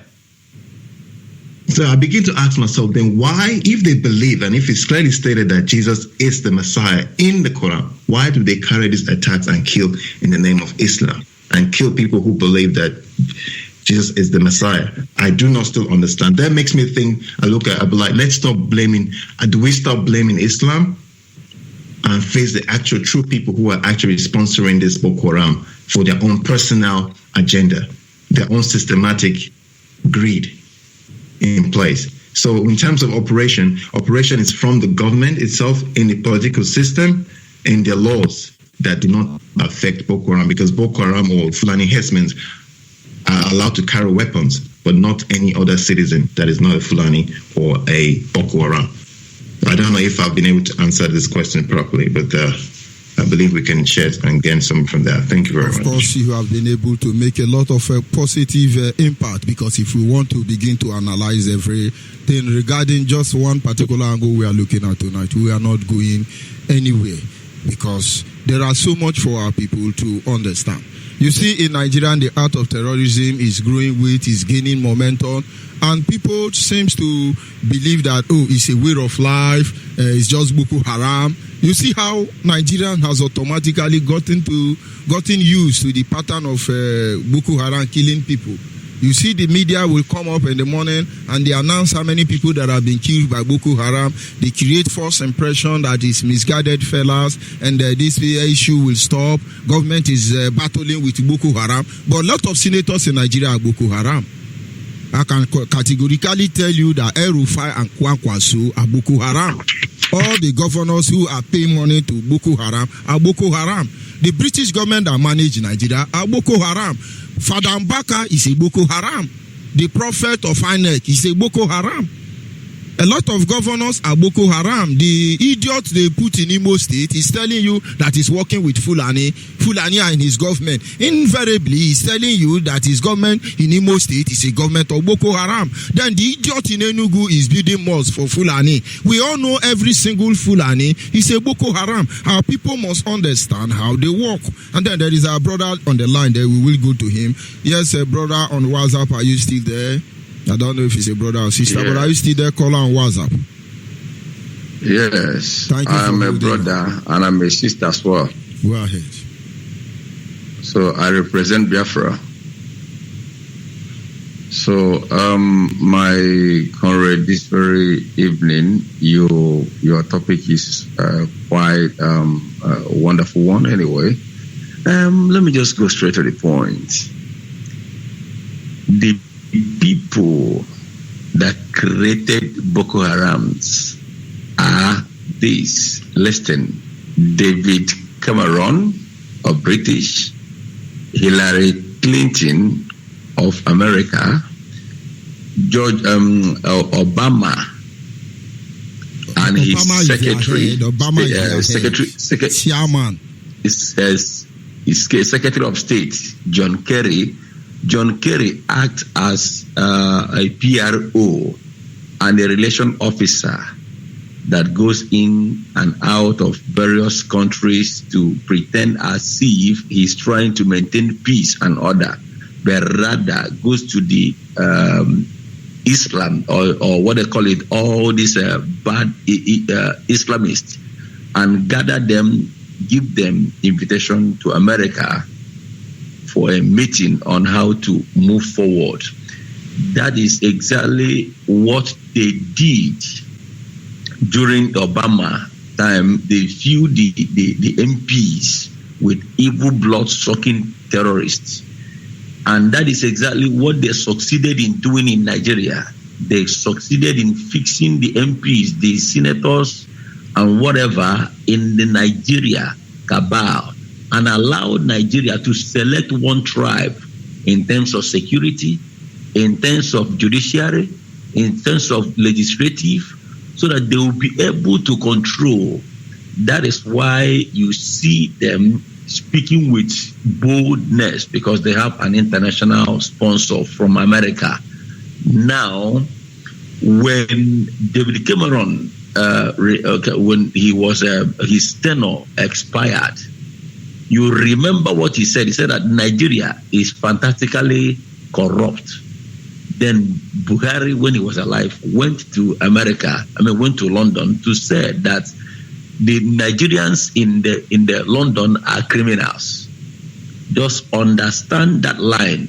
Then immediately Turkey comes in, because Russia, Israel are working hand in hand against ISIS that time, before the coming in of Donald Trump. What they did, in order not to lose Africa, Hillary Clinton and John Kerry rushed to Turkey and asked them to keep sponsoring the government of terrorism in Africa. And where was that? That is the Nigeria, to make sure that this very devil called Jubril el-Sudani and Buhari gain entrance, because when they gain entrance, that they will turn everything upside down in their own favor, to make sure that they help them in sponsoring the election to elect Hillary Clinton in America. Do you know how many billions of dollars Jubril gave to America during Hillary campaign? And what the Turkeys are doing up to now is to sponsor the Boko Haram with ammunition, with armories, with everything they needed to make sure that those things, that the plans of the American Hillary Clinton and other evil people are now excelling. And you will find out that Turkey has a kind of a Sahara desert, a kind of route that they connect with Arab nations. Invariably, they supply their ammunitions very easily under their spirit, under their secret networking. Now, when when Russia destroyed the tank of ISIS, they sponsored the oil, they got angry. And that was when the man that was supporting IPOB from Turkey stopped supporting IPOB as a time and started speaking against IPOB. Now, America, Donald Trump, now they elected him. The first thing he did was to stop the movement, the oppression, the terrorism of ISIS. And that was what prompts the Obama party and Hillary Clinton to say that they will impeach this man because they are no longer supplying ammunition. Because the president of Donald Trump now, it kind of become a clause in their will of progress. That is all this impeachment you are hearing. Impeach Donald Trump. Impeach Donald Trump. He's still to be robbing Biafra. We know the enemy of Biafra and we know the friends of Biafra. Now, but Biafran children must know the truth. Go ahead, please. Now, they've seen that they lost the America already. What they did is to remove Theresa May and put Boris Johnson or whatever thing they called him. The first move he did was to call the Nigerian and Africans under recolonizations. Why? Not recolonizing them, but making sure that the terrorists and terrorism keep on going, because Africa, especially Nigeria, is their target. And who sponsored that meeting? Hillary Clinton, Obama, and all these evil men. That is why you don't see them speaking against Nigeria and against the killing. And they are using the same media tactics which they use CNN, BBC, to propagate lies. And they have initiated such in Nigerian, in Nigerian media house, that they can no longer say the truth. When they see white, they tell you that it is blue. And they will stand on it to prove you wrong, that what you see is not white but blue. Do you understand? So that is what we are suffering from, starting from the second, what they call it, the vice president during Goodluck Jonathan, like Alhaji Kule said, Ajayi Kule said, starting from Namade Sambo, to El Rufai, to Juan Kwasea, to many of, he said that all of them are into the system. People don't understand that underlying words. He said that they are in the system of Boko Haram, that starting from Namade Sambo down, they are all Boko Haram. They are all Boko Haram. People should know. If you say they are in the system, it looks like they are not Boko Haram. They are Boko Haram. Go ahead. No, please. he said it. No, he repeated it. He said that they are in the system that starting from, go and repeat that word, go and replay it. Yet. He said that they are in the system, that they are a typical Fulani man. And starting from Namade Sambo are Boko Haram. If Goodluck refuses to hand over, that they will deal with him. And that word is, his speech. The word, they're not listening. That is why whatever thing that happens in Nigeria concerning Christians, you don't see any media reporting it. Rather, one Muslim dog die, they will celebrate it. They will announce it. You will hear it on CNN and everywhere. Why? Because Nigeria now is their next target, because Iran and Iraq has been dismantled. No more supply of ammunition. No more supply of ammunition. No more oil flowing. Do you know that Saudi Arabia is no longer with them? The oil that kind of made Saudi Arabia what it is right now has been bombarded, has been destroyed. Before, a liter of fuel in Saudi Arabia was a kind of $1, but right now it's up to $75 to $80 per liter. And they are suffering because of Hillary Clinton and Obama and John Kerry with David Cameron. Why? They are all demons. That is why, like I said before, they are fighting to the nail to remove Trump so that they will gain entrance to start killing.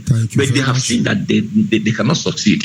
That is why they come to Nigeria to make sure that they use Fulani to continue to commit mayhem. Let me just tell you, this system of killing now, very, very soon, before this year end, you will see this will escalate in all African nations. We know. Thank you very much. Let me stop. Thank you, my brother.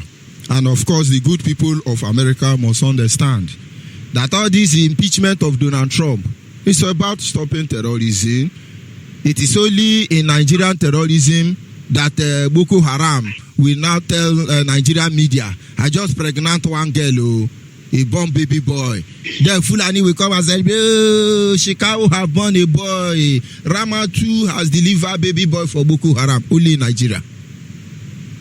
But if these people are that deadly as the terrorist state of Nigeria are telling you, who is going to take who is doing them how do they call a baby? Antenatal. Do you know that Nigerians have antenatal doctor and journalists? Oh, our Boko Haram has born. That guy they kidnapped has delivered.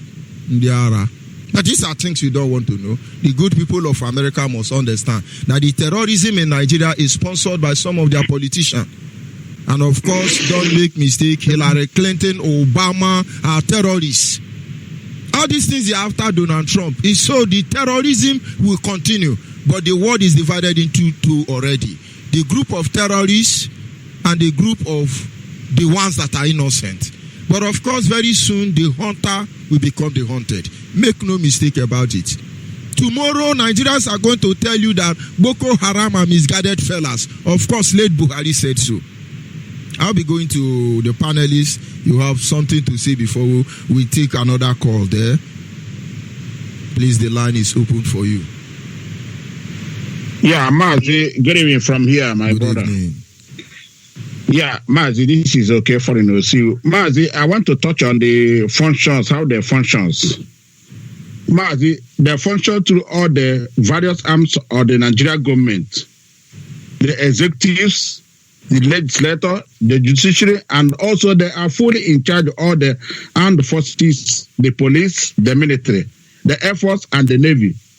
And this is why they are flexing their muscle thinking they have arrived. But at the end of the day, we shall see how it goes. That's what I have to say now. Thank you very much. Any other response from the panelists? Yes, Mazi, Obi Onyeibe here. Mazi, when you say how do Boko Haram functions in Nigeria, first of all, I will say that they function according to their name. And what is their name? Boko Haram. Meaning civilization, Western civilization is evil.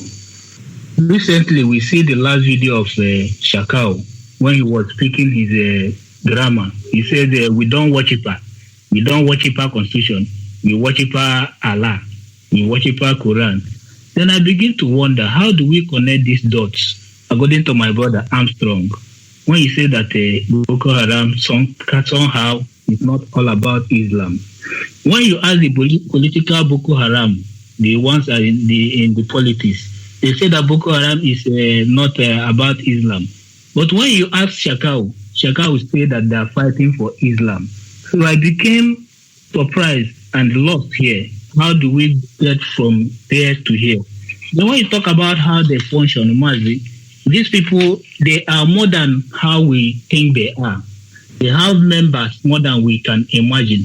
Do you know that all these places they call rehabilitation centers, where they take their Lamaji, they say that they are bad boys, they are smoking Indian hemp, they want to rehabilitate them. That is their breeding ground. They prepare them there, they lecture them, they use bad verses of the Quran to tell them when you kill one Christian, you get a 10 virgin. From there, they torture them, and when they release them, they will be thirsty for blood. They will be going all over the place, trying to conquer the minorities in the Middle Belt. When they conquer the minority, they will build their base there. Then from there, they will march down south and complete that their dream. We are even saying that... Do you know that almost 60% of the children from the north are in cage as we speak? There is a video I saw online. Children between the ages of 4 to 9 years, they chain them inside a particular building. I've not been able to know the location. That is why I'm not saying anything. They give birth to children without father, without mother. They go within the poor African country, kidnap children between the ages of 4 to 9 years. They chain them, torture them, turn them into beasts, and then they give them weapons. They promise them heaven, only to destroy on earth here. Go ahead. Yes. When we talk about how they function, this Kabiru Sokoto that I talked about earlier, he was an Islamic cleric. He has a school where he has almost 500 students. He used 3 of his students to carry out that bomb attack. They blow themselves up, but he, that is the teacher, he did not participate in that bombing, but he used them to bomb that church.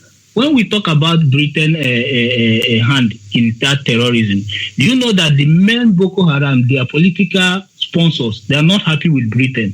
They are saying that Britain stopped them from marching down south when they marched the north and the south. They say that without Britain, by now they would have dipped their Quran inside the Atlantic Ocean. That it was Britain that stopped them and marched them together, now putting a clog on their way to fulfill their dream of their founding father, Uthman Dan Fodio. So they are very, very confused. Their political elite say different, the Boko Haram say different. So sometimes when I hear this word, Allah Kuba, I'm sorry for the real and the good Muslims. When I hear this word, Allah Kuba, I become afraid. I begin to fear, because this is the word they use. They're killing people and shouting Allah Kuba. That means there are so many correspondence in their dealings. They say that they are not Islam, but their actions and what they do portray them to be Islam. When they conquer a village, they move down there and build mosques. When you say it's not about Islam, why do they conquer village and they build mosques there? Why is it that the mosques are their ammunition why are they storage? not building church? Why are they not conquering and building church? So sometimes I used to disagree when people say that they are not all about Islam. I'm putting them up to everybody that think that they are not Islam. They are Islam. They are propagating the laws of the Quran. The Quran, they say, is their constitution. When you steal, they cut off your hand. It's all written in the Quran. What is Sharia law all about? Yes. So when you say it's not all about Islam, I'm confused. It's all about Islam. They want to Islamize the whole world. They want to control the world. They want to bring that their one religion in the world. When you will be worshiping Jesus Christ in the church, they will be worshiping Muhammad in the same mosque. Hindu will be worshiping in the same place. Have you not seen a Muslim preaching with Bible and Quran, telling you that Jesus is this and telling you that Muhammad is this? This is their plan. And at the end of the day, they will control the whole world and make use of the whole world and turn all of us to slaves. This is my submission, Mazi. Thank you. Very much. I will go to the caller on WhatsApp. Can you hear me, caller on WhatsApp? Yes, I can hear you very well, Mazi, my African rep, Onyeibe. And good evening from here, and good evening to Biafrans in the studio, and good evening to Biafrans and lovers of freedom all over the world. My name is Most Favor Onyeibe, and I hail from Ozobolo. Ozobolo is in Ekusigo, Newu province, Biafran land, and at the moment I'm calling you from the co-slave master, the Netherlands, the co-slave master of Nigeria. That's the assistant slave master of Nigeria. Yeah, and this evening I just want to be part of this very program because the remarkable things happened today. By grace of Chukwu Okike Abiama, I graduated today, and during the course of the graduation and the signing and getting my certificate from the Dutch University here, and something happened when they called us in to come, and the Dutchman that was welcoming us was giving everybody, when they call you, they look through your profile and they give you your own flag. At the point of entry, they were giving me the zoo flag. I said, no, I'm not taking that. They said, no, but you have to. I said, no, and actually I knew it would happen, and I printed my own flag in a piece of paper. They refused me in. The man was like, no, you're from Nigeria, so you should have this. I said, no, I don't need that. I'm not taking it. He said, why? I said, because I'm a Biafran, and I've been shouting this year in this school. I've been shouting it. Everyone knows that. Call me a Biafran man. So why will you be giving me this? I have my flag. At a point, the man I said, why? What is your greatest reason why you think you cannot be a part that will make Nigeria better? I said, because Nigeria can never be better. Since 1960 to date, it has never got better. He said, but me, this school train me so that I can be a very good slave for them. Yeah, he said the school here train me so that I can be a very good advocate and a good citizen and make Nigeria better. And I asked him, I said, sorry, sir, but if you now as a person, if you travel to, for instance, if you travel to another country, for instance, maybe you go to America and citizens of America got you killed there, what would the Dutch government do? He said definitely that Dutch government will not keep quiet. I said fine and good. Now, if Dutch government will not keep quiet when their citizens are killed abroad, now government that kill its own citizens, even dying abroad, they pay foreigners to kill their people in diaspora. If we tell you Nigeria pays South Africa to do xenophobia, so people will say, no, it's unconfirmed, it's unconstitutional. Until the day we will tell them the truth. Nigerian lobby the war to kill us. Go ahead, please. I now told the man, so can you tell me that you are ignorant that Nigerians, the men in power in Nigeria are killing its own citizens? Have you not heard that? What is happening? Boko Haram, who are there? Are they not the Nigerians? Who are they killing? So how much more when we are killed abroad?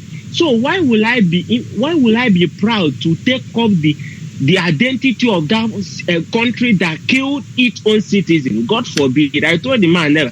And I just won the argument because it becomes rousy kind of, they couldn't, and the people was like, what's happening? And most of them came there. I said I will never go in with this. I am a Biafran and I stand for Biafra, and here is, we have your right here, you can stand by right. And I won the argument, and the flag is still over the graduation hall today. Even people that don't know about that today, they knew more about brother, Biafra. You make me proud. I just want to keep telling other Biafrans studying in diaspora, any place you are. If you say you hate that country called Zoo, show it. It's not by taking their flag. Because every graduate in abroad, the day of your graduation, definitely you must have that your identity, and you can't come with your passport. It's just flag that the school will provide for you. Let's start. You can start rejecting that. I believe that today, not more than 30 people got to know more about Biafra, and we can do that not even by talking, but by your flag. We've had this country called Zoo. Let's keep rejecting them in all platforms. That's all I want to say. And I say, Chukwu Okike Abiyama will help us restore Biafra. That is the only thing I want. That is just the only thing I want. We just need to go back home and live our life as people. Nothing more. We just want to be free. We want to sleep, and we sleep even when our door open. Here you can sleep with your door open. You're not scared of anything. But in Nigeria, for instance, in America, how many compound in America is fenced? The whole of America, up America, bottom America, sideways America, left, right America. How many compound they are fenced? I really does it mean they don't have a rubber? But here, if you see one of these criminal house, it's like an American armory. All these politician idiots now, the kind of fence that is in their house, it's not even in the American armory. Don't worry, my brother. You made us proud. Yeah, I will just summarize by this, because if not that this is just a video call that world is listening, I would have just gone outside and do a FaceTime. In my community, in the city I live, I've not seen a house that is fenced. I have not seen. Where I live, even in my room, I can't even remember how many times I locked my door before sleeping. That is the kind of safety we are telling Biafrans in Biafran land. Those in Biafran land, this is what we want in our. That is how we were before. That was how our land was before the terrorists, British came. Before they came.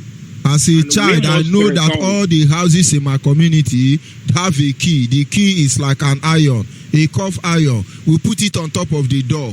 Anybody can come and pick it and open it. We leave a pot of soup outside. Even dog will not eat a meat that is being dried in the fire. As a child, I witnessed it. But today, Nigeria is so corrupt. Even mosquito in Nigeria. In fact, snake are swallowing money. Snake is even stealing Nigeria money. This is how bad it can be, my brother.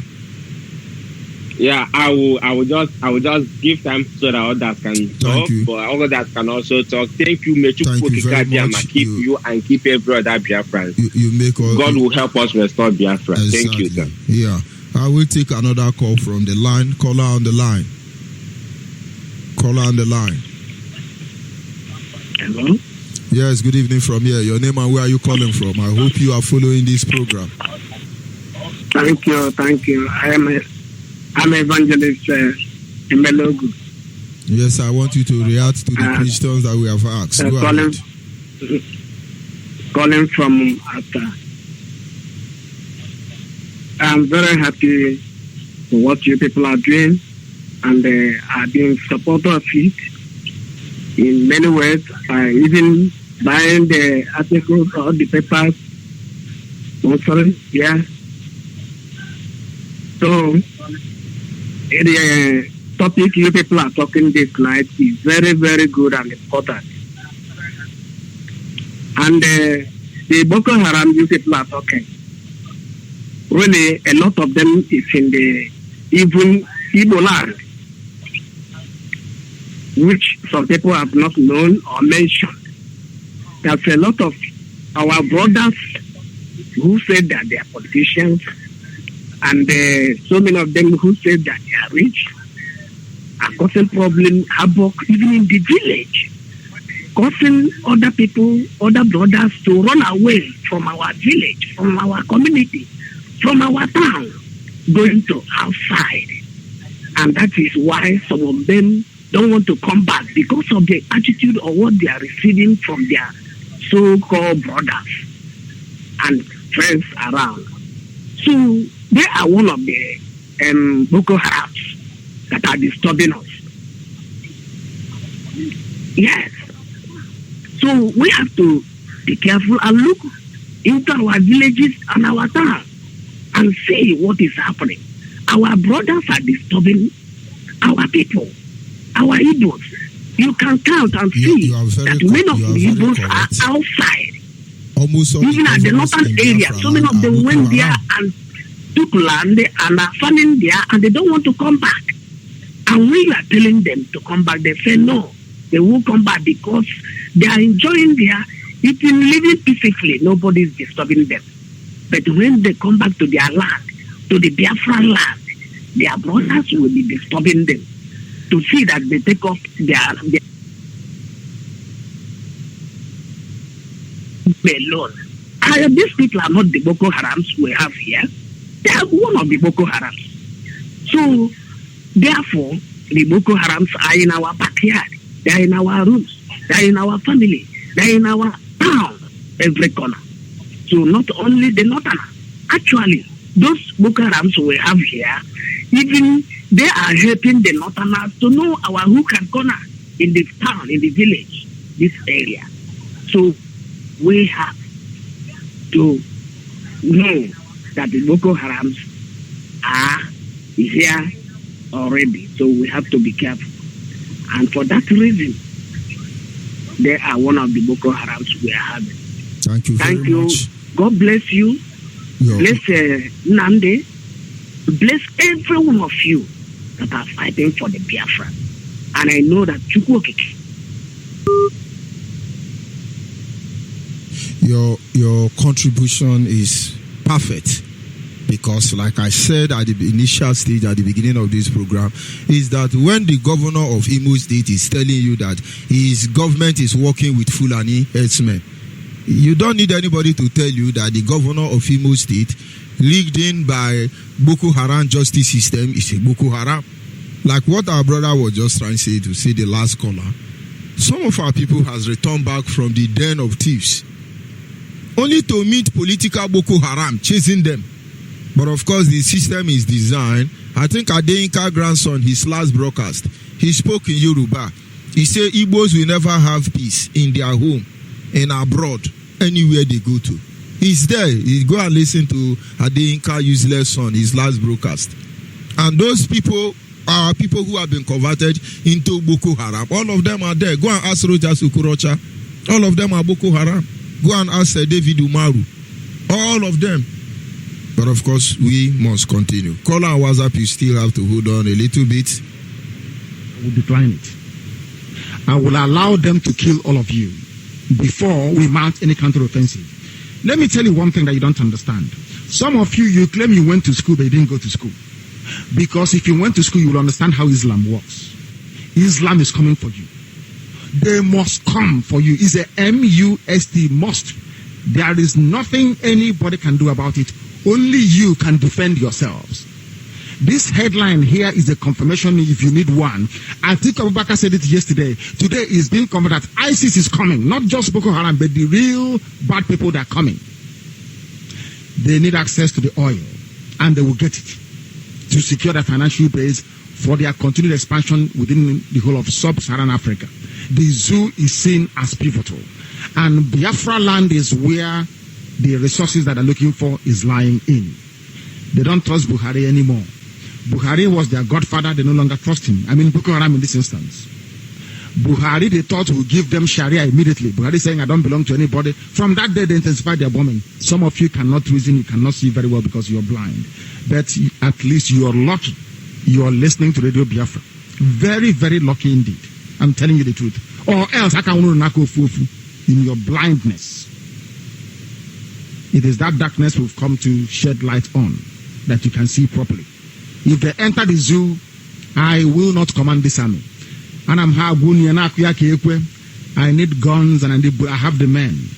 I need guns and I need bullets. That's all we need. And then we win. I have been sounding this warning. I've been telling you, you think we are joking.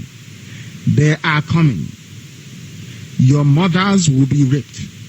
Your sisters will be married off as slaves. I'm telling you that now. Right as I speak, write it down. Biafra land will be decimated. Unless we equip this army to defend us. If we don't equip our army to defend us, in other words, if we don't march this year, it will be very, very difficult for us to recover. Forget all this nonsense. All these so-called pro-Biafra groups you're saying, Awasa brought them out to confuse you. Awasa brought them out. That is why they cannot say what we are saying or do what we are capable of doing. These are Awasa groups, and you are not listening. That's not what I want to. You are not listening. Because the devil has gone into all these idols that you worship. The devil has gone inside you to harden your heart, to blind your eyes that you can no longer see. That day, I will tell you to remember the broadcast of the 8th of June 2015. I will tell you to go back to it. I need guns and I need weapons. If I don't have guns and bullets, the army of Biafra cannot defend your towns and villages. The sooner you get that into your thick skull, the better for everybody. You are black people, you don't reason, I know that for sure. But the sooner you take this very message seriously, the better for everybody. Or else you're finished. Of course, they are feeling the pain. They are feeling the pain. Nigerians should understand, Biafrans should understand who Boko Haram is. All you need to know about Boko Haram. They come in different form and shape. They are making their disciples and they are going up. Their only target is the resources in Biafra land. Nothing more, nothing less. And be rest assured, they will stop at nothing. If for over 400 years, British government have been feeding on the misery of our people. And up to this moment, they are not yet tired. And you think they will be tired one day if you don't stop them, and then think again. Are you still there, caller on WhatsApp? Are you still there? Yes, my rep. Go ahead, please. God bless you. God bless you. Good evening, good morning, good afternoon, wherever you are. Lovers of freedom, dear friends all over the world. IPOB. My name is Chukwuemeka Ezaino. I'm resided in Japan. I want to actually thank all leaders. I want to thank Mazi and the Kano for even making us to understand and from this radio Biafra to know what we're supposed to know. I thank Uchemefo, the deputy. I thank all the IPOP brokers and all the IPOP members that have been making this IPOP to move forward the way it's supposed to be. I still want to thank you, George Onyeibe, for your programs, because your programs are wonderful. And I still want to say that we Biafrans, we have been kidnapped, we have been in bondage. Since I was born, I have been in bondage. And I know that Nigeria have not done anything good to my life. That Nigeria have not bring anything good to my family. The name Nigeria is a curse, and people have not come to realize a lot of our brothers are still walking in darkness. They don't want to believe the truth. Yes, I remember what happened in the Bible during the time of Noah. Noah was building an ark and was calling people to come and even help to build that ark, and people rejected. People were busy looking for money, busy marrying and doing all sorts of ceremony. But when the ark was already filled and the rain started falling, so many of them was running to enter the ark, but the ark had been closed, and they were not opportune to enter that ark. And that very day, for that very day till the water swallowed all of them. Why I'm saying this is that most of the Biafran people who have blocked their ears, who the devil has stolen their mind, and they think what we are doing is not right. I want to tell them to remember that day when the rain started falling. People were climbing even on top of the tree that the rain will not come there, but the rain swallowed over all of them. And so with this battle that is coming now, we swallow those who don't want to belong to IPOB. It will swallow them, because when the time comes, just like you said, from all those who have not want to belong, who are thinking when the time comes, they will come. When the time comes, it will be too late for them. It will be too late for them. And before I end, I want to sing this song, Mazi George Onyeibe. Dula anyị na-aga Chukwu okike, dula anyị na-aga o. Dula anyị na-aga okike, dula anyị na-aga. anyị bụ osisi na-amị mkpụrụ madụla anyị n'aka o. Anyị bụ osisi na-amị mkpụrụ madụla anyị n'aka. Dula anyị na-aga Chukwu okike, dula anyị na-aga o. Dula anyị na-aga Chukwu okike, dula anyị na-aga. Anyị bụ osisi na-amị mkpụrụ ma dula anyị na-aga o. Anyị bụ osisi na-amị mkpụrụ ma dula anyị na-aga o.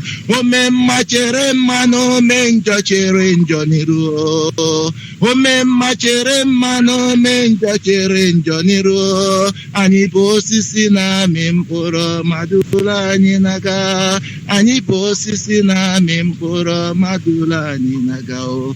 We say that Chukwu Abiyama, Chukwu Okike will continue to lead us, move us forward, because we are the tree that bears good fruit. Every bad fruit will be condemned. That is what the Lord said. He said, everybody who bears bad fruit will enter into the dungeon. And all the Fulani herdsmen, all the Boko Haram, whatever you call your name, let me tell you, what is coming for you, you will never believe. You will never believe. You will never believe. Even those Biafrans who have blocked their ears, yes, they will use them for sacrifice, because that must surely come to pass. If you block your ear, when the time comes, you will not be able to enter that boat, that Noah's Ark.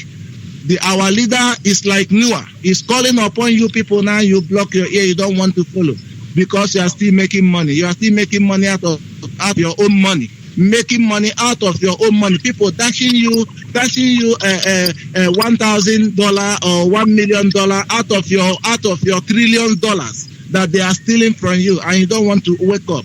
You are still blind. Since 1970 till now, how many years? I know that they have stolen your mind. Some of them they have stolen your heart, because whatever they have given you, all this medicine you are drinking from outside people, all those maganin cause, all those maganin have confused you. They have those things to confuse your brain. That is why so many of you can't reason well. You are still in the marketplace pursuing money. You don't want to do the needful. When the time comes, the needful will do you. The needful will do you, so that you will, when they call you any day or any time that this is what you will do, you will wake up on time and do what you're supposed to do. Mazi Onyeibe, I thank you for allowing me to even speak in this program. God will continue to bless all Biafrans. God will continue to bless IPOP, because I know what God has ordained. No man can stop it. No man, no woman can stop it. Thank you, Mazi Onyeibe, and still Roya. God bless you. Bless our leader. Bless our deputy. Thank you. Yes, going back to the panelists, I want to believe somebody want to respond to the last question before we move to the next question. Are we still there? Okay, yes, Mazi. Yeah. Go ahead. I think the last question is the pioneers of Boko Haram. Now, there's one thing I remember concerning Boko Haram. It's about this sham, their sponsors and their leaders, what they call that sugar girls. Now, I begin to draw a line between the sponsors, the pioneers, and the people that facilitate them. I begin to wonder, how can Boko Haram come to a school and kidnap about 200 and something girls that is writing exam?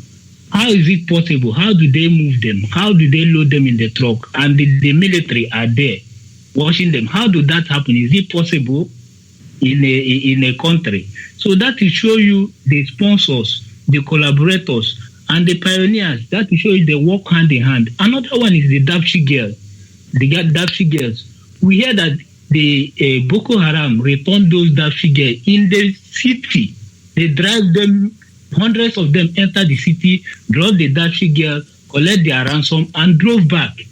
Don't they have a Nigerian Air Force again that will monitor them where they are going back? They know where they are. They know where they are living. They know everything. They're just using this thing to advance politically. Those their sponsors, they elevate them into the hierarchy of the political offices in Nigeria, so that from there they will be monitoring them, so that from there they can do all atrocities without being checkmated. Take a look, when they say they want to dip their Quran in the Atlantic Ocean, where is this Atlantic Ocean? Is it not the back of our Biafra land? Then they are already there in the Atlantic Ocean. We know what is happening in Biafra State, how they are wrecking communities, burning down communities, and doing all sorts of things. Then our brothers, some of our confused brothers, like the IYC Central Zone, or what do they call it, he doesn't want to reason. He don't see behind his nose. He's complaining about IPOB in Biafra State. But he was there when they killed Andrew Weah Azazi. They killed Azazi. They trace Azazi on his helicopter going back to Abuja. They blow it up. Till today, that guy that called himself IYC, he never asked what about the Commission of Inquiry said to unravel what happened to Azazi. The thing has been buried down. How do they do this thing? There was a time Jubril went to London. They sacked the DSS boss, Daura, and the vice president had to put Seifa, a Biafra guy. For the Boko Haram politician, they know that Seifa is a Biafra. He's in charge of that coastal region. He's in charge of that Atlantic Ocean. They want to dip their Quran. And they say this man, if he's here, he'll be knowing our secret. When Buhari or Jubril come back, he sacks Seifa. What are these IYC? What did they say? They say nothing. Now the Boko Haram is there. On 14th of February now, APC will take over Biafra State. APC is already in Imo State. So they are advancing. They are advancing gradually to fulfill their dream of their father, Usman Danfodio. And our people are not still listening. Thank God for our brother that called us now. If we did not listen when the rain started, so it's better we stand up now and understand where we are going to. Finally, I want to congratulate our brother that just graduated in the university. He spoke a lot. I want to congratulate him. Our brothers that schooling abroad, they have to toe his line so that Biafra will be sold throughout the world and the world will know about us. Thank you, Mazi. Thank you very much. I will go to the next question, and the other questions go to go to Mazi Okeforen. I hope you're still there, Mazi Okeforen. Do I have your attention? Yeah, I'm here. Yes.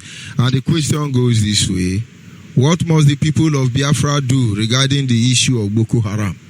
Considering the fact that a lot of politicians in Nigeria are Boko Haram, British government are Boko Haram, most of the Biafran politicians are Boko Haram, they come in different shape and guide.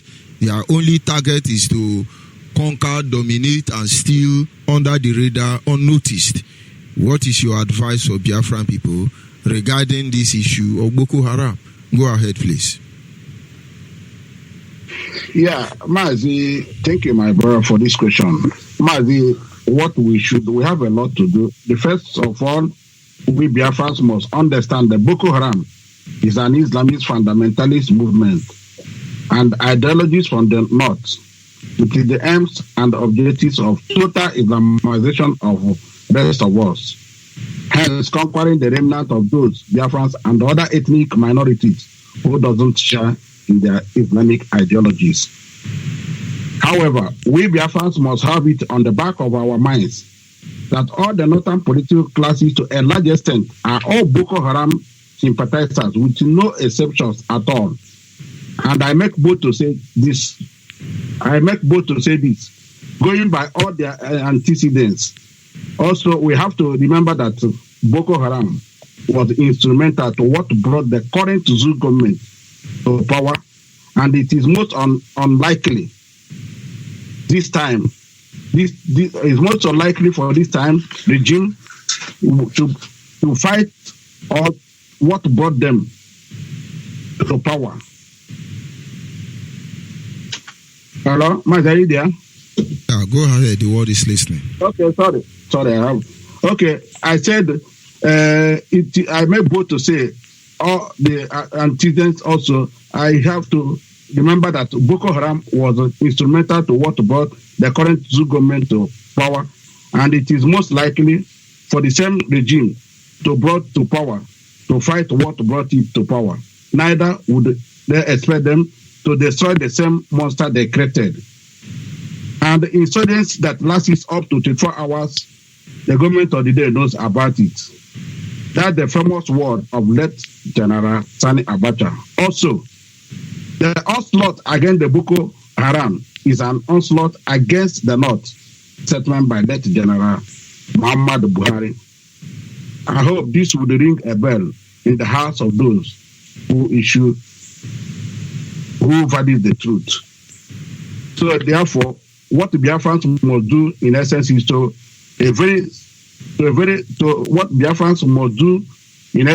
make a very solid preparation or ramification and get ready to fight those monsters anytime they eventually step their foot into our land, because their ultimate agenda is to Islamize us all. Take it or leave it. The jihadist plan is to continuous movement, and if we don't fight to defend our land, these invaders create us, then our next generation might not live to tell the story. Ultimately, it's imperative for us to take this as our paramount duty, because our lives depend on it. Hence, we Biafrans have to be well informed about these Islamic terrorists, their warped ideologies and belief systems, and most importantly, protect our unborn generation from them, because a good terrorist is a dead terrorist. If we don't defend ourselves, they will eventually come, kill us all, and those who might be lucky to be kept alive would literally be Islamized, Q-E-D. Mazi, when we are saying this, Mazi, do you remember that 2015 when this Boko Haram was formed? A lot of money came in. I remember Germany gave them 1.5 billion. France gave them 1 billion. They made a lot of money from European Union here, for the ones I could remember.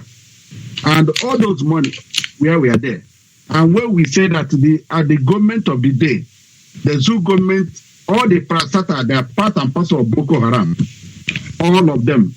The military, the navy, the police, the army. And that is why they feel, like I said before, they feel that they have arrived. So I have to leave it here. Thank you. Thank you very much for those insightful thoughts from you. And then before I get a response from the other panelists in the studio, I want to bring certain issue to the attention of Biafrans in Biafra land, most especially those in Abia State, as well as Biafrans across the globe, to understand what we are talking about. Understand that when we talk about terrorists, Boko Haram, for instance, we are talking about all classes of Boko Haram terrorists, irrespective of the name they bear. Now, as of this moment, there is a hotel in Aba, Abia State. The name of the hotel is in Osisioma. The name of the hotel is Green Light Hotel at Osisioma, Aba. There is a hotel known as Green Light Hotel in Osisioma, Aba. Green Light Hotel in Osisioma, Aba. These Fulani herdsmen, Boko Haram in Nigerian uniform, they are lodging there already. If you are living around this hotel, Green Light Hotel in Aba, understand that Fulani herdsmen, Miati Allah, Boko Haram, they are lodging there. Of course, maybe they are part of the people we invite for the burial, and they are welcome. If they do anyhow, let them see anyhow. The owner of Green Light Hotel, Aba, should not claim he does not know the people who are lodging in his hotel. Get their ID. We will ask all of you questions. We know it's not your fault. Owners of hotel in Aba, we are taking record of all of you and the people lodging in your Kaba. There is no signal, no idiot signal in Biafra land. Go to Yoruba land or Hausa land and signal. Not here. If you are for the burial, may the Lord be with you. If you are not for the burial, may the Lord be with you. And this is a direct information. If you know the owner of Green Light Hotel, go and check the people in your hotel. Tell them to sleep and go back as they came. Because if they do anyhow, they will see anyhow. And having said that, before I go back to the panel and then receive other call, I want to remind our people, Biafrans across the globe, that our leader Mazi will be on air tomorrow, 7 p.m. Biafran time. Tomorrow is the 8th day of the month of February, the year 2020. He will be on air to address Biafrans across the globe. And so make sure you subscribe for data, make sure you are able to manage your activity, and so you don't miss out of that wonderful broadcast, I must tell you. Having said that, going back to the panelists, I want to believe somebody have a contribution to make towards enlightening our people what they must understand regarding the issue of Boko Haram, what they need to know. I hope I'm communicating. Yes. Mazi Onyeibe, this is Armstrong Onyeibe. Can I just comment, please? Yes, go ahead, Armstrong. Yes, so our brother, Mazi, foreigners mentioned something very important, which should ring a bell. That even the Boko Haram terrorist group received some money from France and United Nations, similar to what I was saying, that they have external, sponsors, and sometimes this whole thing makes me question myself. I said, what is really going on? Now, of course, we know they're using Islamic agenda. However, some of their sponsors are actually not even Islam. They're not even Muslims. Yet they heavily sponsor these terrorists. We understand that the dream or the delusion by Usman Danfodio wanting to conquer the whole of the people in that region, which they've done that to some extent, especially the north. The north is gone. They've conquered most of the north, and then they've made them Muslims. Now, my question now is to those people in the south, the Oduduwa and the Biafrans now who are Muslims, right? Do you actually think, or do they actually think that let's assume now, do they actually think now that the Muslims, the Fulani Muslims, the jihadist Muslims, the Boko Haram Muslims, the Fulani headsmen Muslims, do the Southern Muslims actually think that those guys actually view them as human beings? Because no matter what, you can say you're a Biafran, you're a Muslim, you're from the South and you're a Muslim. There's no way the North-town Muslim will actually see you as a human being, because one thing is clear, you are from the South. You are not a Muslim to them. It is fact. They know what they say it. They say. So what Biafran should know is that what the Biafran should know about this whole Boko Haram thing, it is bigger than what it actually seem like. It's a lot bigger than what we know. So we can point fingers and say the Boko Haram is just in the north. No, it's not just there. The sponsors, like countries like France and all those Western countries, European countries, they are Boko Haram as well, sponsoring them. So we should not cry to one Boko Haram for help to another Boko Haram for help. The only solution now is to restore our nation, Biafra. Now, it wouldn't surprise me now in the government now if they actually specifically, create a party for Boko Haram people, like APC, obviously, we know it's a Boko Haram party. Now, imagine if they now create the actual Boko Haram party, BHPP, for instance, Boko Haram People's Party. That wouldn't surprise me if Nigeria does something like that at all, because at the age where it's heading to now is that direction. It's heading towards that direction where Boko Haram are actually ruling the country. They're in the military. They get them from the forest. They rehabilitate them into the Nigerian army. And those guys will now tell me that they are defending the people of Biafra. No way. No way. You see a military man, you see a Boko Haram soldier. That's the way it is, because they are everywhere. They are in government. They are in the military. So our people should know that the only solution to stop this invasion is Biafra. That's absolutely the way forward. So please, people, go and join IPOB. It's what I can tell you, because you can cry to the government for help or not. You may as well cry to Boko Haram for help, because Boko Haram is attacking you, Fulani people are attacking you, and you want to still cry to them to help you. That's not going to work. So that's just my small contribution for now. Thank you very much. We go to Brother Chibuike. Go ahead, please, with your contribution. Yes, thank you, Mazi. What must the people of Biafra do regarding the issue of Boko Haram? That is the question. Mazi, here I have a short-term solution and a lasting solution, which is the long-term solution, where we will bury the matter of Boko Haram once and for all. The short-term solution is that when you have a disease, it is very, very important that you have to be diagnosed to know the name of that disease, to know how that disease functions before they will recommend medication for that disease. So having said that, our people have to know, like all these things we are talking about now, how they operate, how they function, who sponsor them, who patronize them. Our people have to know this so that when they see them, they will know them by their name, they will know them by their action, they will know them through their words. It is very, very important because it is when you know your enemy that you avoid him. Because a child knows who likes him, but he does not know who hates him. They might come like wheelbarrow pushers, they might come like Okada people, but having listened to Radio Biafra, knowing how these people operate and who they are, we know them and know how to tackle them, know how to avoid them, know the kind of medication you will use against them to affect them. So that is the short-term solution as we are fighting to get our Biafra. The long-term solution and the final solution is Biafra, according to my brother Armstrong, because you cannot fight them inside that their same entity. There's no how you can fight a swimmer inside the river. You can only fight him when you take him out of the river. Then you will fight him normally. But trying to fight them inside Nigeria, we cannot defeat them.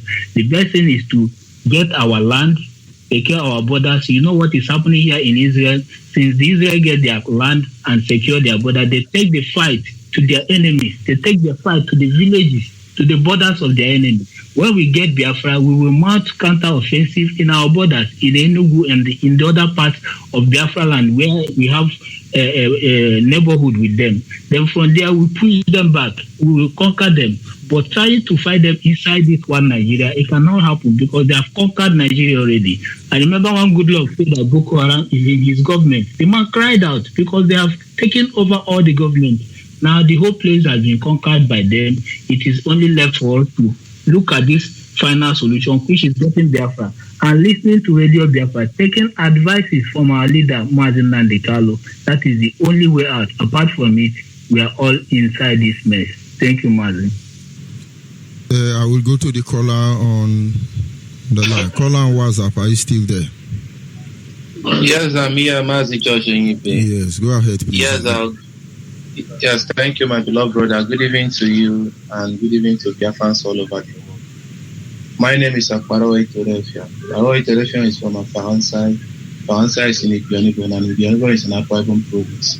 Mazi George Onyeibe, honestly, today, this evening, your program is quite interesting, and I just want to lend my voice also on what our brothers have been saying. When we talk about these terrorists, like our brother says that we should try to work hard to know those people that are behind this sponsoring of terrorists in our land, so that when we see them, we can identify them. We don't need to look further for any of these guys already. We have them in the government house. They are all our governors over here in Biafra land, because if you look at them, these guys are even ready, because as it stands, they are even ready to even become Muslim because of what they are getting. They are even ready to become Muslim because they are getting something from the master's table. They are ready to be Muslim, to be Islam, because of the money that they are getting from the Zoo Republic called Nigeria. They are ready to give their soul, their heart, their body, and everything to the devil because of what they are giving, and they are ready for them to Islamize our people. And that's what is ongoing in our land. Our governors over here in Biafra land are so hopeless and useless. In short, they are fulefus, all of them. They are good, big time good, honestly speaking, because I cannot see a situation whereby a human being, look at the idiots in Imo State House, that they have taken him to Kaduna, to Sultan of Sokoto, for him to go and swear over there, to go and swear affidavit, or they have given him the water of Islam for him to drink, and they brought him over here to our land for them to Islamize our people. The idiot in Imo State House, he said that he's not going to tolerate any more protests in his land, that any protest again that is going to go on in his land, that is going to use maximum force against such individuals. This is what they have been doing to these idiots. Recruit them, give them gun, give them ammunition, and they turn against their own people on just one purpose, to Islamize our own people. And if we are not going to take drastic force against these our governors, against our brothers that are sabotaging our effort, we will live to regret it, because these people think that they are the people that can fight us. Or during 1967 and 1970, the Muslim, the Islam thought they were the people. These Fulani people thought they were the people that fought us, but unknown to them that they are British and their allies, Egyptian pilots and the rest of them, and Russia, all gang up together to fight and to kill and to destroy our own brother. And if they should allow us, because had it been that I'm the leader or the commander of the armed forces of this noble family, Biafra, I would have given command even before now for we to go against these people. Look at what happened in Central African Republic, CAR. I mean, only street violence, only street gang that they rose up against the government. It did not take them even full day for them to bring down the army of Islam, for them to bring down the army of jihadists. And they started with their own brothers, which is the Muslim, which is the Fulanis in Central African Republic, which is that. When they started it with those people and they marched straight away to government house. These guys did not have guns, they did not have any ammunition, it was only cutlass, machete in their hands, and wood and sticks that they used to march into government house. And we have the mind, we have the men, and we have everything. Though our leader is still keeping mute. And I believe by now, not that our leader is keeping mute, but I believe by now the whole world have known about the plight of Biafrans, and the whole world have been seeing how these people have been killing us, how these people have been massacring us on each passing day. And I believe anytime that our leader will give any command for we to march, I believe the world will not ask us any question, because he has been due, he has long overdue for we to march. And that is what is going to happen, because if you don't start it with our brothers, these guys will not learn. We need to instill fear in this guy's body, call our governors, all these are our politicians. The only man that we have in our land that is speaking for our people is Naya Abaride. The rest are hopeless and useless because of what they are getting from the master's level. And that is the only money that they are getting. And forgetting that this property, Mazi George Onyeibe, sometimes I do wonder, is it God that create these our brothers in our midst? I mean, how can your father give birth to only two sons in the family, and this property belongs to only these two persons? Why not you call your brother within yourself for you to say, oh, my brother, come, let us sit down together and share this property within ourselves? But instead of that, you want to go outside and bring an outsider entirely that did not relate to your family, for him to come into your family and for you to share your father's wealth with an outsider. I mean, I don't know what is wrong with our people. It is high time for we to wake up as a people, because if you are busy fighting your own brother, when are you going to learn from your past mistake? And this is what is killing us in our land. These people are busy fighting us, and these people are busy destroying us. And it is high time for we to take the bull by the horn. If not so, they will not learn. We need to instill fear and discipline in these people, because they are killing us on each passing day. And until that is done, these people will not let us to go. Shalom, my brother, and thank you, and shalom to Biafrans all over the world. Thank you very much. I will take another call. Yes, caller on the line. Good evening to you, Mazi. Good evening. Go ahead, please. Thank you so much. Greetings to you, great Biafra. Lovers of freedom, may the blessing of the God that created heaven continue to be with everyone else and our leaders all over the world. My name is Hugo. I am calling from Enugu this evening. We will continue to glorify the Almighty Chukwu for his righteousness towards the indigenous people of Biafra. He is the reason why the plans of the enemy to wipe out the indigenous people of Biafra from the surface of the earth. But you know the level that we are living. The jihadist is everywhere in our land. It is only Chukwu to prevent them. But as our leader normally for until this time around, not by our strength. As I listened carefully to the program you wrote this evening, when you were asking our brothers about the sponsors of Boko Haram and the way they are funded in different forms. I could remember 2012, one of our brothers is a Biafran. He related his experience between him and Boko Haram issue, and he vowed to go back. That's why they called him to go that northern part, the forest, to fight Boko Haram. He said instead of him to return back to that place, that he will resign as a soldier. You know the reason why this man said this thing? This thing, it came on air in a particular radio station called Onyeibe FM in Lagos. This is exactly where he made open to everyone for people to hear it. And what this man said, he said that Boko Haram, Mazi, he said, you asked a question, he said, how is these people being formed? In different forms. They are funding this issue in different ways. But I can barely say that one of the best ways that these people are being equipped and recruiting is what they call their Nigerian soldiers. We must not forget that they are kidnappers. They kidnap people. They make money in different means. They kidnap people. Yes. We will get to that anyway. Go ahead.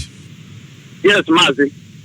So listen to the experience of this our brother. He said that he was among the people that was sent to this Sambisa forest to go and fight this soldier, which they called Boko Haram.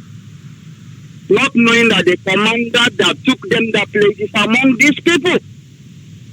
When they go and get to the bush where they say that this is exactly where these people are passing through. So we have to ambush them here and make sure that we kill them. The commander told them to wait inside the bush that is coming. But you can't believe that when they wait this commander like 30 minutes to 1 hour and there's nowhere to be found, one of the soldiers brought an idea that they should change the location of that their ambush, because as long as they don't know the word about this man, nobody can trust anybody. As soon as they move away from that particular location which they ambush, waiting for the Boko Haram, you can't believe what happened. They say about 5 helios land, and they started shooting inside the bush, thinking that they have killed all those soldiers that is ambushing. And when these soldiers fire back at them, they kill so many of them while some of them run away. What happened next? As they are removing what they used to cover their face, they are gas that brought them to that particular bush was among the people that they killed. And they are now that they killed Boko Haram. So the reason why I'm saying this is that one of the best way that they are funding them is because they are in army and they are everywhere. But Chupacabiyama is the reason why we are living today, and be the reason why our name remains victorious. We must continue to march. Victory is our portion. What we are asking is our own. We are not asking for another matter. That is the reason why if you are a saboteur in our land, this land will continue to come against you as long as you made yourself available that you don't want Biafra restoration. And like you may pay you give Biafra will come. Mazi, may the people of Kitabiama are made all of you available for the restoration of our land Biafra, and our leader Mazi can become the most honest person of our own time. People Kadama will bless you and your generation because you are a Messiah to this particular generation. Thank you so much, Mazi. Thank you, my brother. We must continue. Call on WhatsApp. You just give me some time. I'm coming to you. Call on WhatsApp. Of course, Mazime for root. It's a real madness. They have only changed strategy and renamed the terrorists. He say they are now called all sorts of names, such as bandit. When you hear bandit, it's Boko Haram. They call themselves headsman, whether Fulani or Igbo headsman, or Hausa headsman, or Yoruba headsman. If you hear headsman, Boko Haram. They now go by the name of kidnapper, Boko Haram, simply because the world has been satellite on them, including ICC. Quite a lot of them are now in the military. They are in the police. They are in the immigration. They are in the custom. They are in the civil defense corps. They are in civilian JTF. Some are working with the presidency. Some with the judiciary. Some with the legislature. And the wider executive arm of government. Fulani politicians are all evil indeed. And I tell you, they are Boko Haram. Make no mistake about it. They effectively sponsor these terrorists. No matter how long, we will not let them escape justice. No matter how long. These vultures, maggots shall eat up their flesh in disgraceful manner. It is a promise, not a threat. They shall never know no peace, even in life and in death. People don't know what is coming. Our people must understand what terrorism is all about. Some pastors in Nigeria are terrorists. Any pastor that go to protest against a Christian they kill without saying a word is a terrorist to me. Any politician who is demolishing the land of the poor villagers that is going to build airport is a terrorist to me. Any Biafran that is a Muslim, as far as I'm concerned, you are a terrorist to me. Any Biafran that is saying is a Nigerian, as far as I'm concerned, you are a terrorist. And of course, we will go to a caller on WhatsApp. Caller on WhatsApp, are you still there? Yeah, Mazi Onyeibe, thank you. I'm waiting for this opportunity for so long. Go ahead. I've been waiting for this opportunity. Thank you for this call. Mazi Onyeibe, for my first topic is today. My people in Alioma, they killed 3 people in Alioma today. You understand? Because they called me yesterday. I said today, they call me today, they kill Fulani people where they use cow till they work out. They kill 3 people for Alioma today. Because me now, as a day, so because me would me the way for our leader, may give us go. I mean, want come back home. I want come back to Nigeria. Understand? So, me want come back to Nigeria because I don't tire to they stay Europe, that they kill my people. Understand me? So, because we don't declare IPO before for Alioma there, for Ubulubu. Understand? So, because me not just the one when all Nigeria na Boko Haram. Every Nigeria they are Boko Haram. You don't think where Boko Haram start. Boko Haram start during Abacha and Obasanjo. Now just Boko Haram start. Obasanjo, Abacha. You pass all of them are Boko Haram. Everybody for that Nigeria, we that Nigeria, they are Boko Haram. Yoruba, they are Boko Haram. I don't care who you are. They are Boko Haram. I don't give a fuck. Why Yoruba guy they run for me for here? They are Boko Haram. They kill the people for Ubulubu. Onyeibe, they kill the people for Ubulubu. Fulani herdsmen, when they carry cow, they destroy our farmland. They kill the people for Ubulubu. For Alioma, today they kill 2 people. For Alioma, the people call me today, they kill 2 people. Everybody for Nigeria, they Boko Haram, everybody, both the pastor, everybody, even the traditional ruler, all of them, they are Boko Haram. And for now, me just the way for our leader, make it to come home, Mazi Onyeibe. Me, I'm ready to come home. I'm tired for killing of my people every day. I won't come home, make Nigeria Boko Haram. May they add me join the killing. Since day now, Nigeria is a record of terrorists. Wow, Nigeria is a terrorist organization. The whole Nigeria, there is nothing Nigeria can produce. The only thing Nigeria produces is a terrorism. Is the refinery of Nigeria. What Nigeria can is a terrorism Nigeria refine. All thing Nigeria do is terrorism. It's producing in now is a terrorism right from the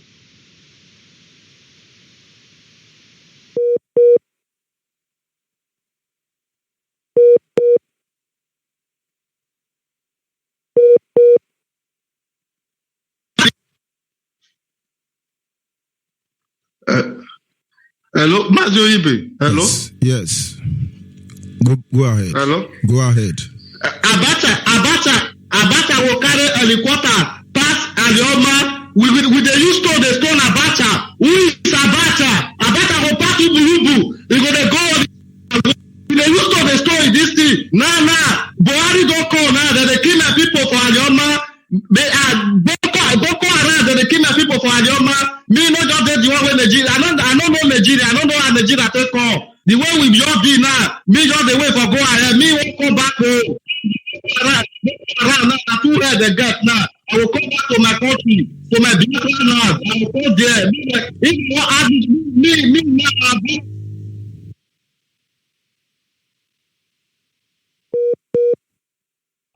All IPO become later. May they just make up. Call everybody.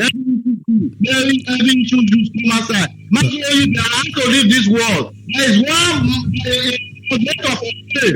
You have to call coordinator for Spain, but I don't get that coordinator for Spain, no bad. That coordinator for Spain is not going away to use IPOB. If they use IPOB, they do that video. That is a bastard. That boy is a bastard. That boy no, that boy no go die there. Coordinator for Spain. No, I talk to that one. That boy, if you hear me now, coordinator for Spain. You get to believe that boy is a bastard. That boy, when I police arrest that boy is a terrorist organization. That boy is a Fulani expert. That boy is a Boko Haram. That boy is a Nigeria. That boy is not POB. We don't need that kind of people. That boy is a terrorist. Everybody, if you can stay, coordinator for Spain, coordinator for POB for Spain. You hear me now? That boy. Yes, we must continue. I'll pick one call more and then I'll go back to the panelists in the studio. Caller on WhatsApp. Yeah. Go ahead. I can hear you.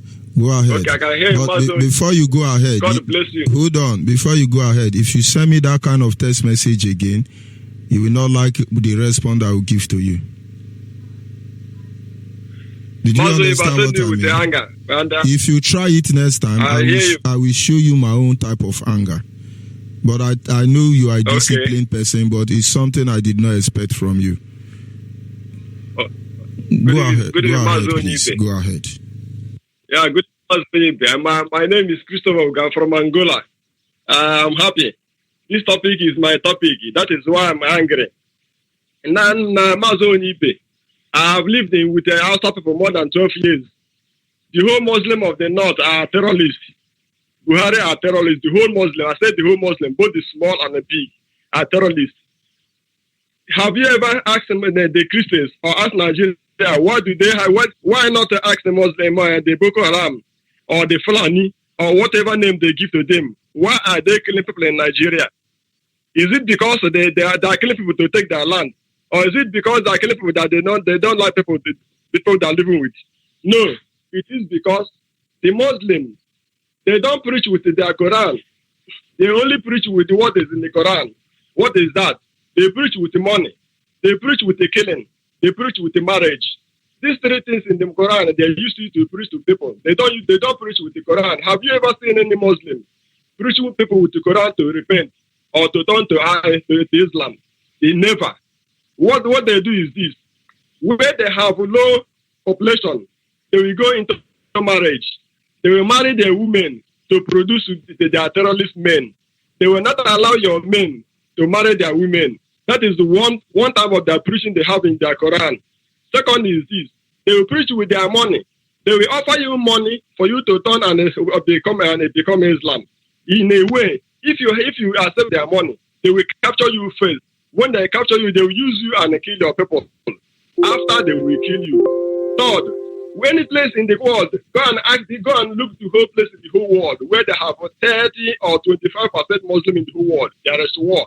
That is what in their Quran, which means Allah asked them to kill. And Mazi Onyeibe, is it possible? Is it possible for you to stop a Catholic man not to receive Holy Communion? Is it possible? Anybody who is a pure Catholic, you can never stop him from taking Holy Communion. Exactly how it is in the Islam.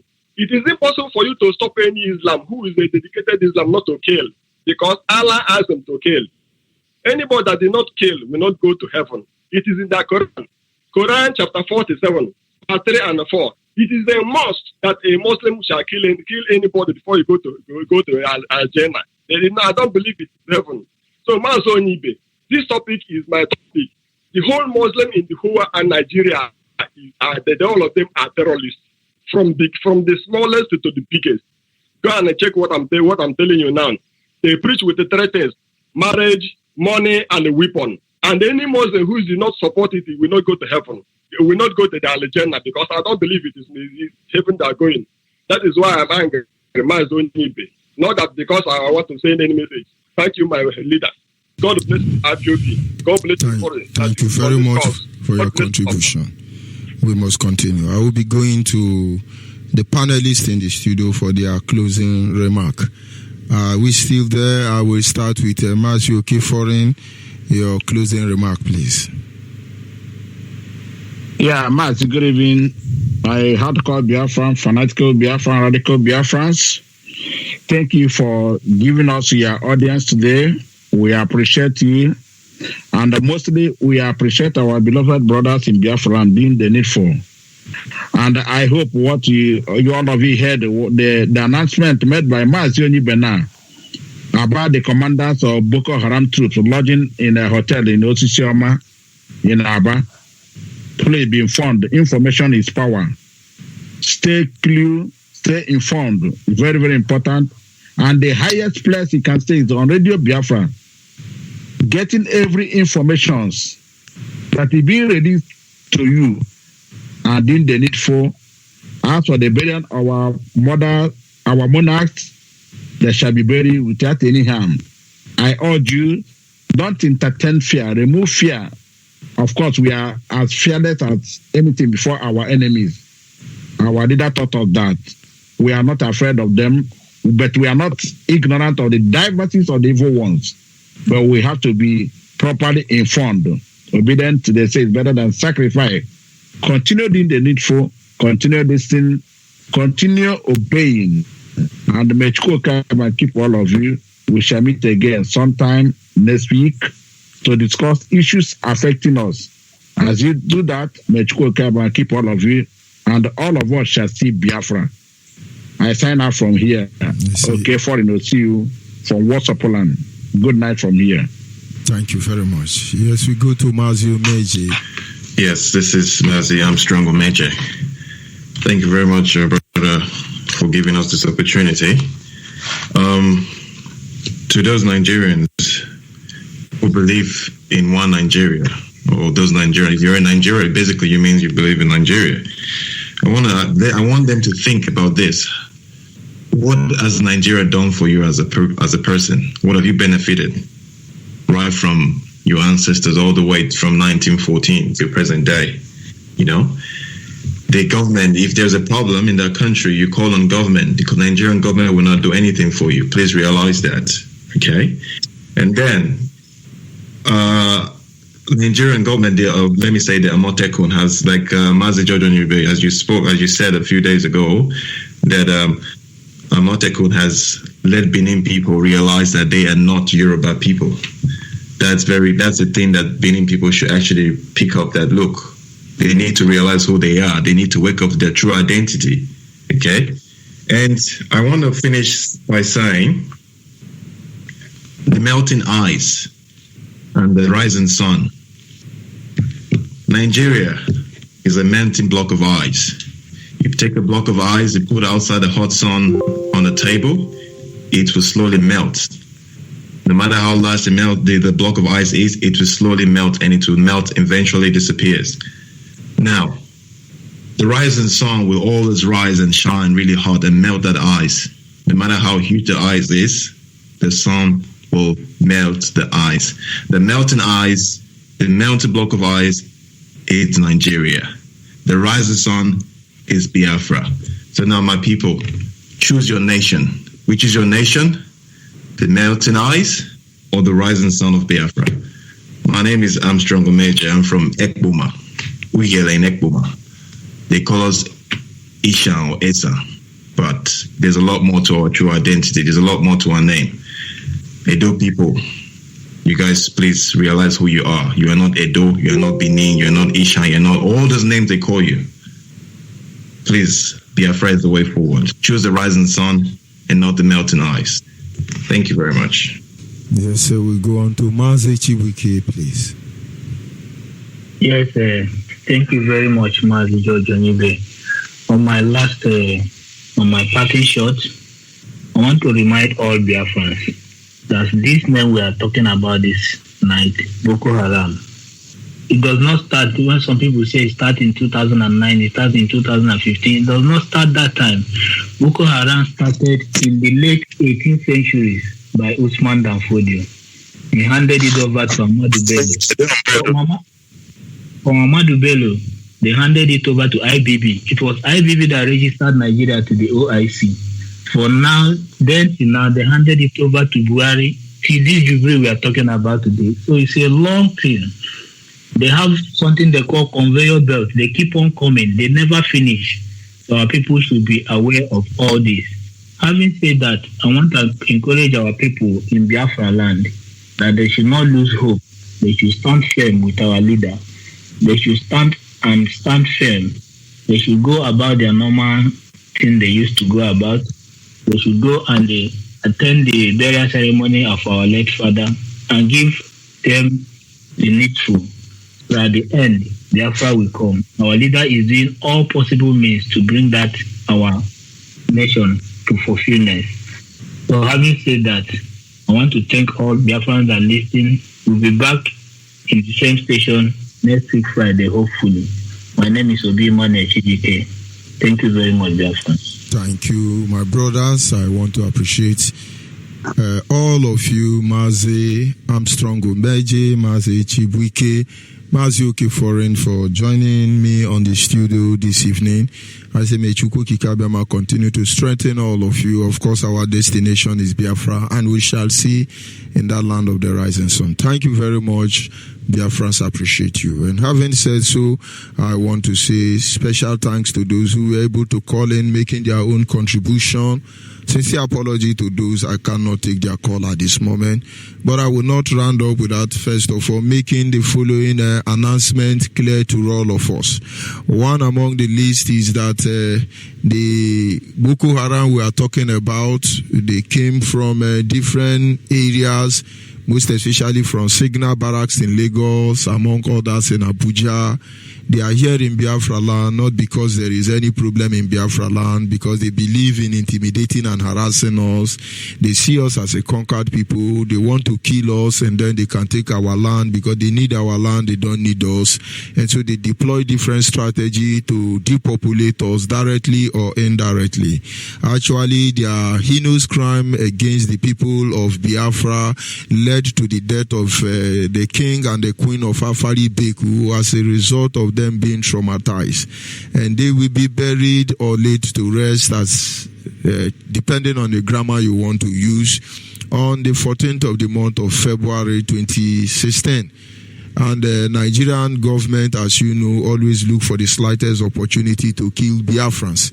As we are speaking, they have deployed a lot of Boko Haram in Nigerian uniform. Of course, these are licensed Boko Haram, and they are lodging in different locations in Biafra land.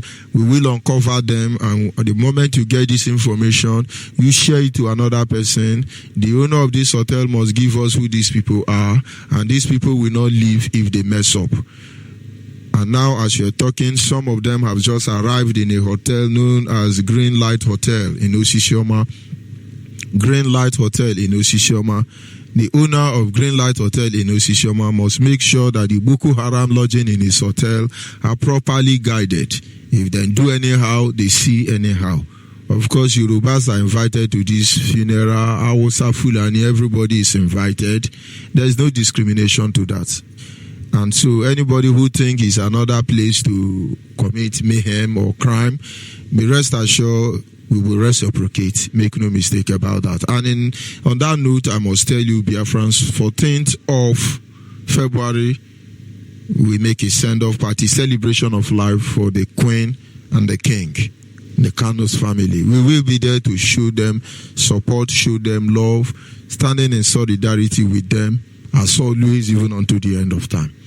Make no mistake about that. If you are yet to prepare, you've not gotten your own burial cloth, please make sure you get yours before that day. We shall all be there that day. This is our land. It is Biafra land. This is not Ududuwa land. It's not Arewa land. And we owe nobody any apology. Having said that, I want to remind us that our leader, Mazi Nnamdi Kanu, will be on air tomorrow evening. Tomorrow is Saturday, the 8th day of the month of February, the year of Chukwukike Abịama 2019. It will be on air as always to address Biafrans. Of course, I can tell Facebook, Yoruba on Facebook, please be ready to disconnect us. Every people who manage social media, please, we are waiting for challenges. This is what makes us stick. This is what makes us strong. We love all of you. Please, all of you, India, all of you, gather. Our leader will be on air. You see, if you don't interrupt what you are doing, we think we are wasting time. And I can't talk now because Facebook seems as if they've gone to sleep. They just cut me off now. I'll go to season 2. So all of you get ready. We need you. We need you to help us reposition our mindset and otherwise. And like I said, our leader will be on air. Hijack his Facebook page. Please impersonate him. Impersonate him. But the gospel must be preached. And in the end, we will tell the next generation how we overcome.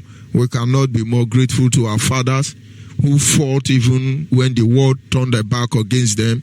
Without gun, they stood their ground for 3 years. They fought to defend our territory. Are we going to talk about the father before them who fought people they know nothing about, yet they hold the ground till we are here today? Believe me, we will not feel the next generation. Have that at the back of your mind. I'll be signing off, of course, temporarily. In a few hours from now, I will be back. But having said so, remain Biafra, remain good. Don't let anybody tell you otherwise. Don't let anybody lie to you. We had no intention of conquering anybody or undermining the sovereignty of any nation. But we want to see that any idiot nation who think they are world power or anything, whose intention will think they continue feeding on the misery of our people, I think it is time for all of them to back up. I sign off from here. Remain blessed, remain focused, remain IPOB member, remain a Biafran, because this, I think, is the greatest honor for any human being that has walked on this planet Earth. Good night and bye for now.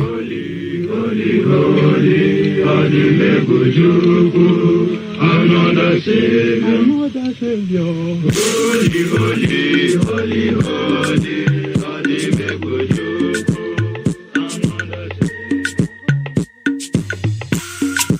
Special dedication to the gallant heroes of the Nigerian Biafra War and IPOB families all over the world.